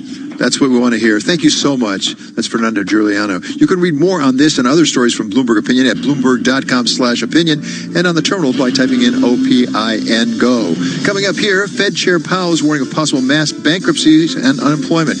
Carly Fiorina of Carly Fiorina Enterprises and Unlocking Potential joins us to talk about managing for a possible long-term downtrend. That's coming up next on Balance of Power on Bloomberg Radio. This is a Bloomberg Money Minutes. With plans to phase in factory openings next week, the auto industry is among the first major sectors of the economy to rev up its engines, adopting new safety protocols for operating in the pandemic era, plexiglass dividers, temperature checks, a face shield, masks, and gloves for every line worker. Retail sales and factory output registered the steepest declines on record in April, illustrating a recession so deep that it will likely take years to fully recover. In April alone, women accounted for 55% of the 20.5 million jobs lost, according to the National Women's Law Center. The number of women who lost employment last month is greater than the 11.1 million jobs women had gained since the end of the Great Recession in July 2010. Stocks have rebounded a bit from a slow start, with the Dow Jones Industrials and S&P 500 both down about 0.2%, the Nasdaq making a small gain, up about 0.1%. Mark Mills, Bloomberg Radio. There are everyday actions to help prevent the spread of respiratory diseases. Wash your hands. Avoid close contact with people who are sick. Avoid touching your eyes, nose, and mouth. Stay home when you are sick. Cover your cough or sneeze. Clean and disinfect frequently touched objects with household cleaning spray. For more information, visit cdc.gov/COVID-19. This message brought to you by the National Association of Broadcasters and this station. The world's financial decision makers connect on the Bloomberg terminal. The buy side and the sell side together, collaborating across markets and countries in real time, sharing ideas, negotiating trades, and forming an influential network of over 325,000 financial professionals that helps power global markets. Isn't it time you join them? Request a demo at Bloomberg.com/professional. Are you interested in a challenging and exciting career? One where you can be part of solving complex challenges across industries and geographies? Bloomberg's ever-expanding technology, data, news, and media services foster innovation, empower clients, and offer nearly limitless opportunities for career growth.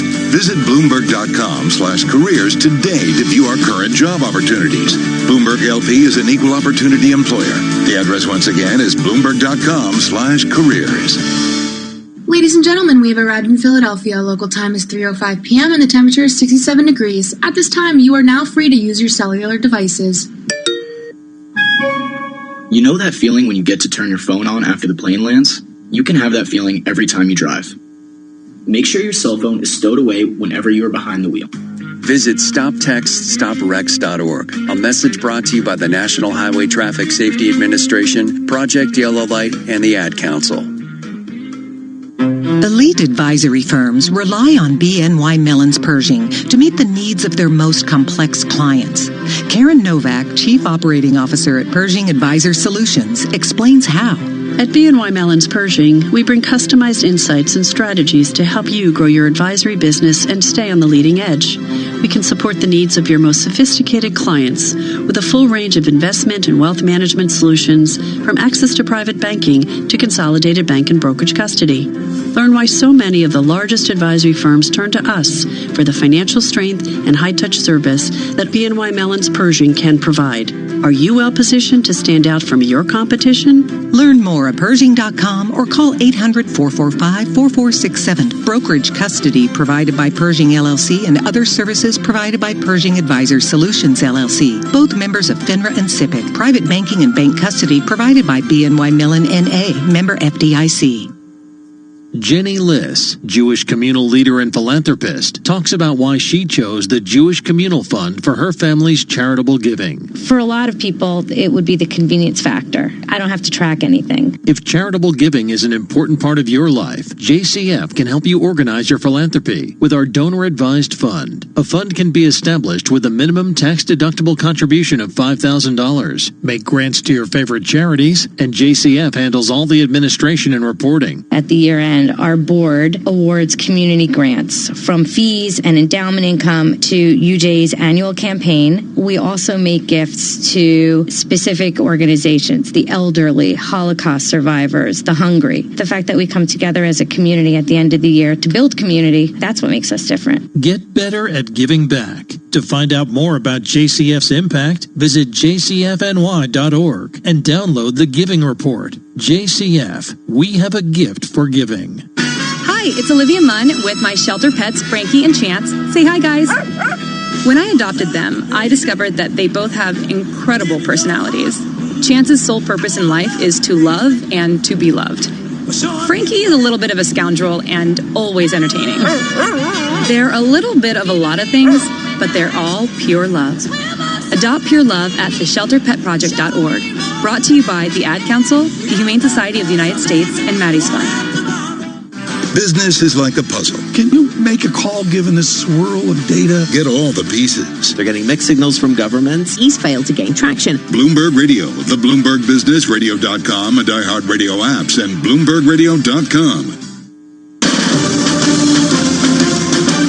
Broadcasting live from the Bloomberg Interactive Brokers Studio in New York. Bloomberg 1130 to Washington, D.C. Bloomberg 99.1 to Boston. Bloomberg 106.1 to San Francisco. Bloomberg 960 to the country. Sirius XM Channel 119 and around the globe. The Bloomberg Business app and BloombergRadio.com. This is Balance of Power with David Weston. Coming up on Balance of Power, it's been a week of experts throwing cold water on hopes for a quick economic turnaround. The former CEO of Hewlett-Packard, Carly Fiorina, is here on managing for leaner times than we might have expected. But first, let's get a market check with Charlie Pellet. Hi, thank you very much, David Weston. Do want to begin with a headline out of New Jersey. The number of COVID-19 cases has risen 0.9%. That is below the prior week, the prior 7-day average of 1%. So again, the number of cases up 0.9% below the prior 7-day average of 1%. Stocks are fluctuating right now. The Dow, the S&P, they are both lower. NASDAQ is advancing. The S&P down 3, a drop of 0.1%. The Dow is down 51, lower by 0.2%. And NASDAQ up 11 right now. That is a gain of 0.1%. Oil is lifting energy companies. Right now, West Texas Intermediate surging 6.6%, $29.39 a barrel, up $1.83 a barrel. Brent is at 32.36, up today by 4%. Retail sales plunged in April, shattering the prior record set just a month earlier. And with that story, here's Bloomberg's Vinny Del Giudice. With millions of job cuts and much of the nation locked down, retail sales fell by more than 16% as the coronavirus carved the path of death and illness. Only online retailers posted a gain. All other categories were in the red, with clothing stores faring the worst, an almost 80% drop in sales. Electronics and appliance stores posted a 60% drop. Restaurants were down 30. Vinny Del Giudice, Bloomberg Radio. Gold is up 1.1%, $17.48 the ounce. Couple of retail notes. Sequential Brands Group, that's the parent company of Jessica Simpson's clothing and shoe collection, Joe's Jeans and Heeley sneakers, is casting doubt on its ability to continue. JCPenney, the department store chain that's been negotiating with creditors on a plan to restructure in bankruptcy court, made good on a missing loan payment and says it's still considering solutions to its crushing debt load. And Guitar Center has sold new bonds to help pay for some of its old debt as it fights to stay afloat during the pandemic with its stores shut. Recapping, equities mixed. S&P lower now by 4, down by less than 0.2%. I'm Charlie Pellet. That's a Bloomberg Business Flash. Balance of Power continues. Weekend right around the corner. It's the Friday edition. Here is David Weston. Yeah, can't come too soon, Charlie Pellet. Thank you so much. This week, we had Dr. Anthony Fauci warn us that if we bring the economy back too fast, we'll do more harm than good. And then Fed Chair Jay Powell warned of possible massive bankruptcies. And we capped the week off with, frankly, abysmal economic numbers. All of this, to be sure, comes with a healthy dose of uncertainty, but it surely feels like we should be preparing for possibly the worst. Welcome now, Carly Fiorina, founder and chairman of Carly Fiorina Enterprises and Unlocking Potential, and of course the former HP CEO. So Carly, I have to say I have been really looking forward to this. I always do, but particularly this week because we really have had so much sobering news. If you're a CEO of a company, how do you prepare for what could be maybe an L-shaped recovery? Yes, well, David, always great to be with you, although you're correct, this week was an amazing amount of bad news. On the other hand, you and I have been talking together for some time, and I've said for some time that I thought the hopes for a V-shaped recovery were unrealistic for many reasons, not the least of which is this is a trauma to our economy, and unfortunately some of these jobs are not coming back because some of the businesses won't come back, because there will be consolidation in industries that have been hard hit. So I think if you're a CEO during these times, first of all, clear-eyed realism is always required. You can't hope for something that isn't true. I think it's particularly important to ask yourself three questions, honestly. Number one, what was I doing before all this happened that I need to rethink? So, for example, we've talked about the fact that a lot of CEOs are rethinking their real estate and their office space. That would be one example. What was I doing before that I really should think differently about? And second question would be, what have I learned in the process of this pandemic that I should incorporate going forward? A lot of organizations, I think, have learned how to use technology in a different way. Can that be incorporated? Are people connected to their customers in a different way? And then finally, this is not a time to abandon the strategic plan. It's not the time to abandon your strategic goals, but it is a time to prioritize ruthlessly and really focus in on what are the most important things that I committed to for the future that I must remain committed to. Because in lean times, you have less margin for error and there are less little detours you can take. You need to relentlessly focus on what's really important. Well, those are three great questions. Let's take them up in order about what were you doing before that you need to rethink. Part of that rethinking, I take it, would be trying to anticipate where people's heads will be. That is to say, both your employees, when you talk about working from home and things like that, are they willing to come back in the office? And also customers, and the extent to which it's really affected, consumer confidence, what they will be looking for, what they'll be wanting. How do you try to get a sense of that when so much is in flux?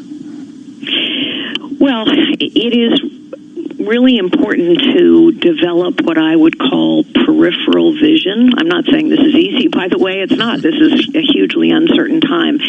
But, a lot of times in business we talk about strategic vision, the ability to look forward.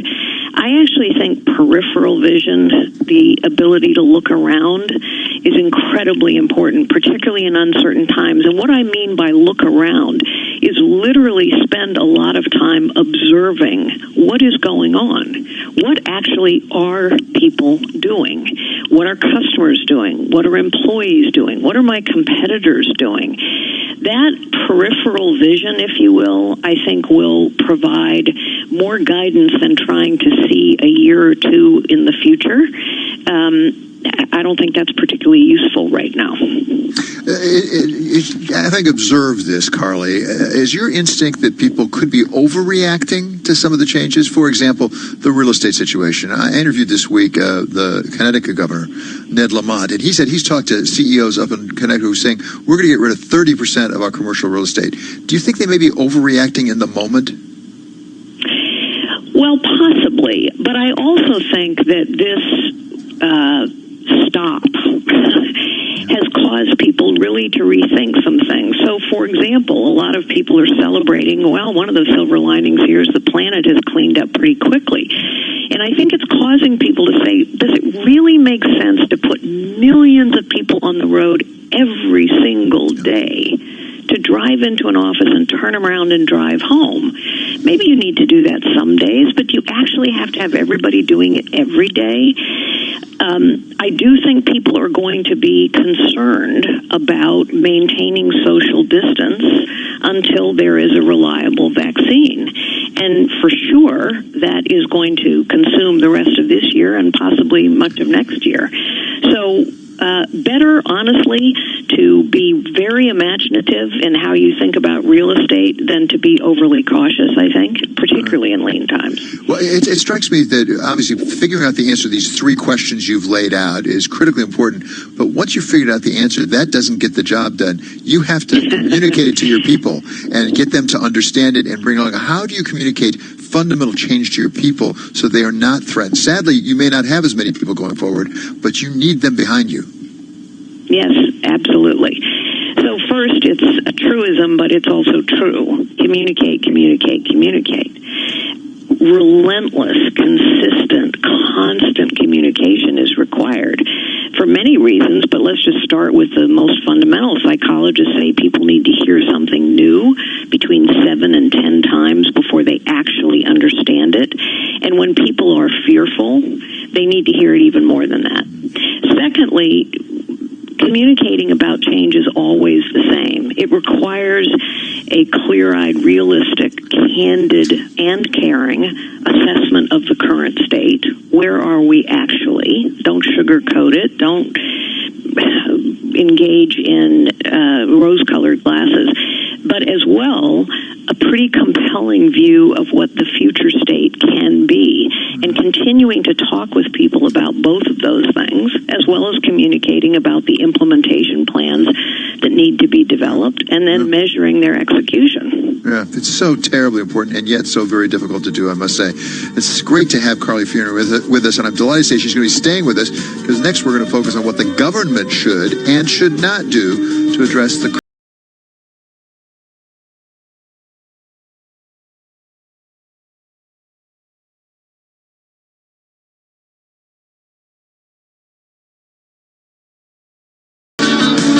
Hey y'all, Jeff Foxworthy here. Now, if you've ever found yourself repeating the same thing over and over for 75 years, you might be Smokey Bear. Only you can prevent wildfires. That's why I'm filling in for Smokey to switch things up, because there's a lot more to say. And I should know because my grandfather was a firefighter. And one of the things he taught me is that the people that love the outdoors the most are often the ones accidentally starting wildfires, which means always BYOB. No, bring your own bucket to the campfire. And be extra careful with things like burning yard trimmings. Don't just walk away, or chances are you might be starting a wildfire. So for the love of the outdoors, go to SmokeyBear.com to learn more about wildfire prevention. Brought to you by the U.S. Forest Service, your state forester, and the Ad Council. Have you wanted to speak a new language, but you thought it'd be too hard or take too much time? Then go to Babbel.com, download the app, and try it for free. In just 15 minutes a day, you'll be on your way to speaking a new language in just a few weeks. And right now, you can try Babbel for free. Babbel starts out teaching you words and phrases by matching them with pictures. You won't believe how easy the interactive program is. Soon the sentences get a little bigger, and before you know it, you're having simulated conversations voiced by native speakers. And because Babbel is crafted by language experts and uses the spaced repetition method, in just 10 to 15 minutes a day, you'll be speaking the language of your choice with real confidence. With Babbel, you can speak a language. Just go to Babbel.com and start your first lesson in the language of your choice for free. Download the Babbel app or go to Babbel.com and try it for free. That's BABBEL.com. Bloomberg. Did you know that players of People's Postcode Lottery have raised over £500 million for charities and good causes? They've also won £63 million in prizes so far this year, and it could be your postcode next. Visit postcodelottery.co.uk/radio before midnight on the 21st of May to play in the June draws. PPL manage lotteries on behalf of good causes. 16 plus. Conditions apply. Play responsibly. This is an important update from the government about coronavirus. We all need to stay alert so we can control the virus and reduce the risk of infection. To stay alert, you must remain at home as much as possible. Work from home if you can. Limit your contact with other people. If you have to go out, keep your distance from others. 2 meters apart where possible. Continue to wash your hands regularly. Do not leave home if you or anyone in your household has symptoms. Stay alert. Control the virus. Save lives. Helen is dreaming of fighting a flock of 40-foot flamingos. But in reality, she's helping fight COVID-19 in her sleep. Like thousands of others, she's joined the Dream Team. By using the Dream Lab app, they're helping scientists speed up the search for potential treatments. Thank you. Keep fighting, Helen. Search Vodafone Dream Lab and join the Dream Team tonight. Dream Lab app is owned by Vodafone Foundation, an independent charity. Registration number 1089625. Full terms at vodafone.co.uk/dreamlab. Whoa, just got a Moonpig reminder that it's your birthday Saturday. Yeah, I set that up. Oh, do you know what? I forget one time. Okay, I'm in the app. Oh, the romantic card section. I'm full of surprises. Now, what rhymes with babe? How about just uploading a nice pic? No, wait, I'm not ready. Hey, I love you from every angle. Now for the gifts. Oh, and flowers. Heartfelt can happen anywhere with moonpig.com. Download the app now. Right now, we're all depending on the digital world that little bit more. And Barclays Digital Eagles are here to help everyone develop the skills they need. From Tea and Teach, supporting those who are new online, to Code Playground, teaching kids how to code. Since 2013, we've been helping everyone develop digital skills. And now more than ever, we're here to help. To find out more, search Digital Eagles. Barclays, we're working to make money work for you.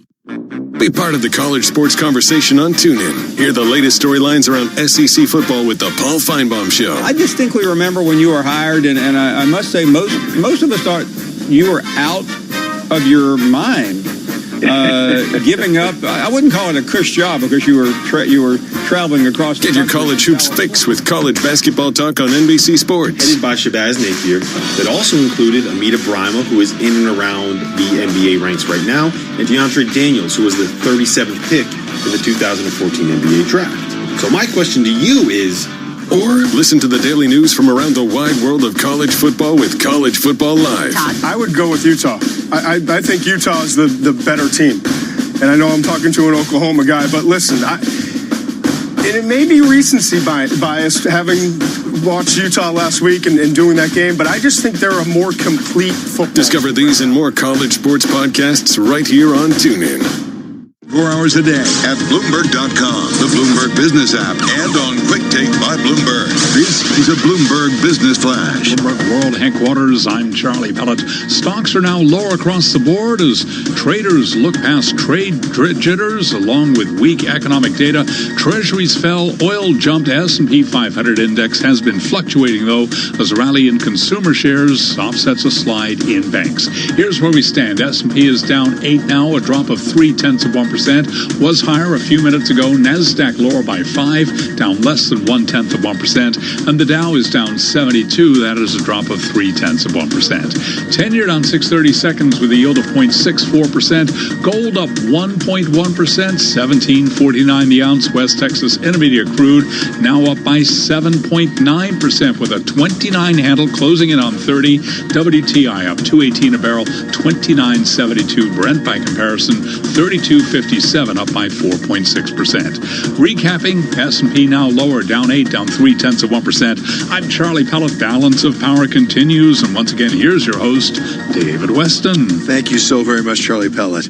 Carly Fiorina of Carly Fiorina Enterprises and Unlocking Potential is still with us. So, Carly, we were talking about how a CEO really takes her or his company and positions it in a time of uncertainty and maybe some downturn going forward. Let's talk about what the government could do to sort of make the recovery a little better. I mean, I think most people are agreed right now it's not going to be a sharp V, but what can the government do to really bring it back faster or more gently? Well, I do think, and you and I have talked a bit about this before, I do think that the federal government should use the asset that only it has, or the capability that only it has, and that is its enormous purchasing power, I mean, unmatched in the world, to develop and execute a national testing strategy. It's clear that testing is vital here. It's vital to restoring confidence. It's vital to keeping people safe. It's vital to economic recovery. So I really don't understand, honestly, the administration's decision to sort of push that to the states. The federal government has an unrivaled position to drive testing strategy and the procurement of testing equipment. I think they should do so. It's also clear that more stimulus is required. I think the Fed chair's comments, while they spooked the market, they were clearly right on, and the data now supports it. However, I do think that the federal government ought to start, and I will quickly say I have no confidence that they will. They ought to start making more block grants to the states. The more the federal government hangs on to this dispersal of money, the more I think the money will be dispersed in ways that is harmful over the long term to bigger companies instead of the smaller businesses, et cetera. So I don't, as I say, I'm not optimistic that block grants will happen, but I wish the federal government would consider it because I think state governments are closer to the ground and therefore would make better priority calls than people in Washington, D.C. are going to make at this juncture. And is it your understanding that the $3 trillion package, whether you think it's plausible or not, that Nancy Pelosi, the Speaker of the House, put forward, when it talks about $1 trillion split between state and local governments, that's not for block grants. That's just to keep the government going. So that's not addressing what you're talking about. Is that correct? No, I don't think so. I think this is basically a grant from the federal government to the states to make up for tax revenue. It's prescriptive in what it can be used for. To me, the reason to consider block grants, to have considered them in the first package, frankly, is because you have local governments who can perhaps make better priority calls. Who is a worthy small business struggling and who is a foreign-owned entity that happens to have gotten through the screen for the PPP loans, just as one example. I also think, in the $3 trillion, there are some things that everybody's going to agree on, and there's some things that will be politically perilous. For example, trying to bail out the Postal Service right now. People don't agree on that, but I'm disappointed that the Republicans are just saying we're not going to even discuss it because clearly more stimulus, I think, is required. Well, as you say, however we characterize the stimulus, it's a tenable political position for the Republicans to really hold off on this when you have the unemployment level such as it is. I mean, that's the thing that's stunning me personally, the level of unemployment. We have now some people thinking it's going to go to 25%, which would be a higher level, as I understand it, than during the Great Depression. We had Jay Powell, the Fed chair this week, say 40% of people making $40,000 or less now are now unemployed. I'm not sure how the country withstands that if that continues very long. I agree with you. I don't understand the position of we're just not going to consider it because, of course, it's not just that this economic devastation is terrible. It is also that the weak are getting weaker. The vulnerable are becoming more vulnerable, whether that is low-wage workers or communities of color or very small businesses, while the wealthy are getting wealthier and the big are getting bigger. And so it's not just the devastation. It's the exacerbation of the inequities in our economy that is going to be very, very difficult and will prolong our recovery, to your point. So the only political argument that I think the Republicans must be considering, and I say this without admiration, in fact the opposite, is they keep saying the economy is going to get better fast. Yeah. And so it sort of flies in the face of that message if you put $3 trillion worth of stimulus in the economy. But I think the facts are pretty clear. The economy is terrible, and it's going to stay bad for some time. There are, at the same time, and I know you would agree, some very difficult issues, even if you agree on the overall principles, very difficult issues very below. And one of them I might call a little bit of a moral hazard that some people, Republicans are pointing to, which is, do you increase unemployment insurance and extend it out? Do you even go as far as a universally guaranteed income, a UGI that people are talking about? Or does that encourage actually people not to be employed? I mean, at some point you have a reverse reaction. So how do you sort that out to really achieve what you want to achieve, take care of people, but make sure we get the economy going back in a healthy way? Yes, well, it's absolutely the right question to ask because we know, we actually have data from previous recessions where unemployment payments can discourage people from going back to work. Wouldn't it be nice if our political office holders would collaborate together as problem solvers and say something fundamental like, let's extend it for 3 months and then see where we are and come to agreement about whether we need to extend it for another 3 months. I think, character is revealed in tough times. And I think what we're seeing, honestly, is that we have long ago abandoned problem solving in our national politics. And unfortunately, our politicians get very focused on partisanship. The problem solving collaboration, I think, was there at the beginning of this. It is unfortunately fraying around the edges. And I think we have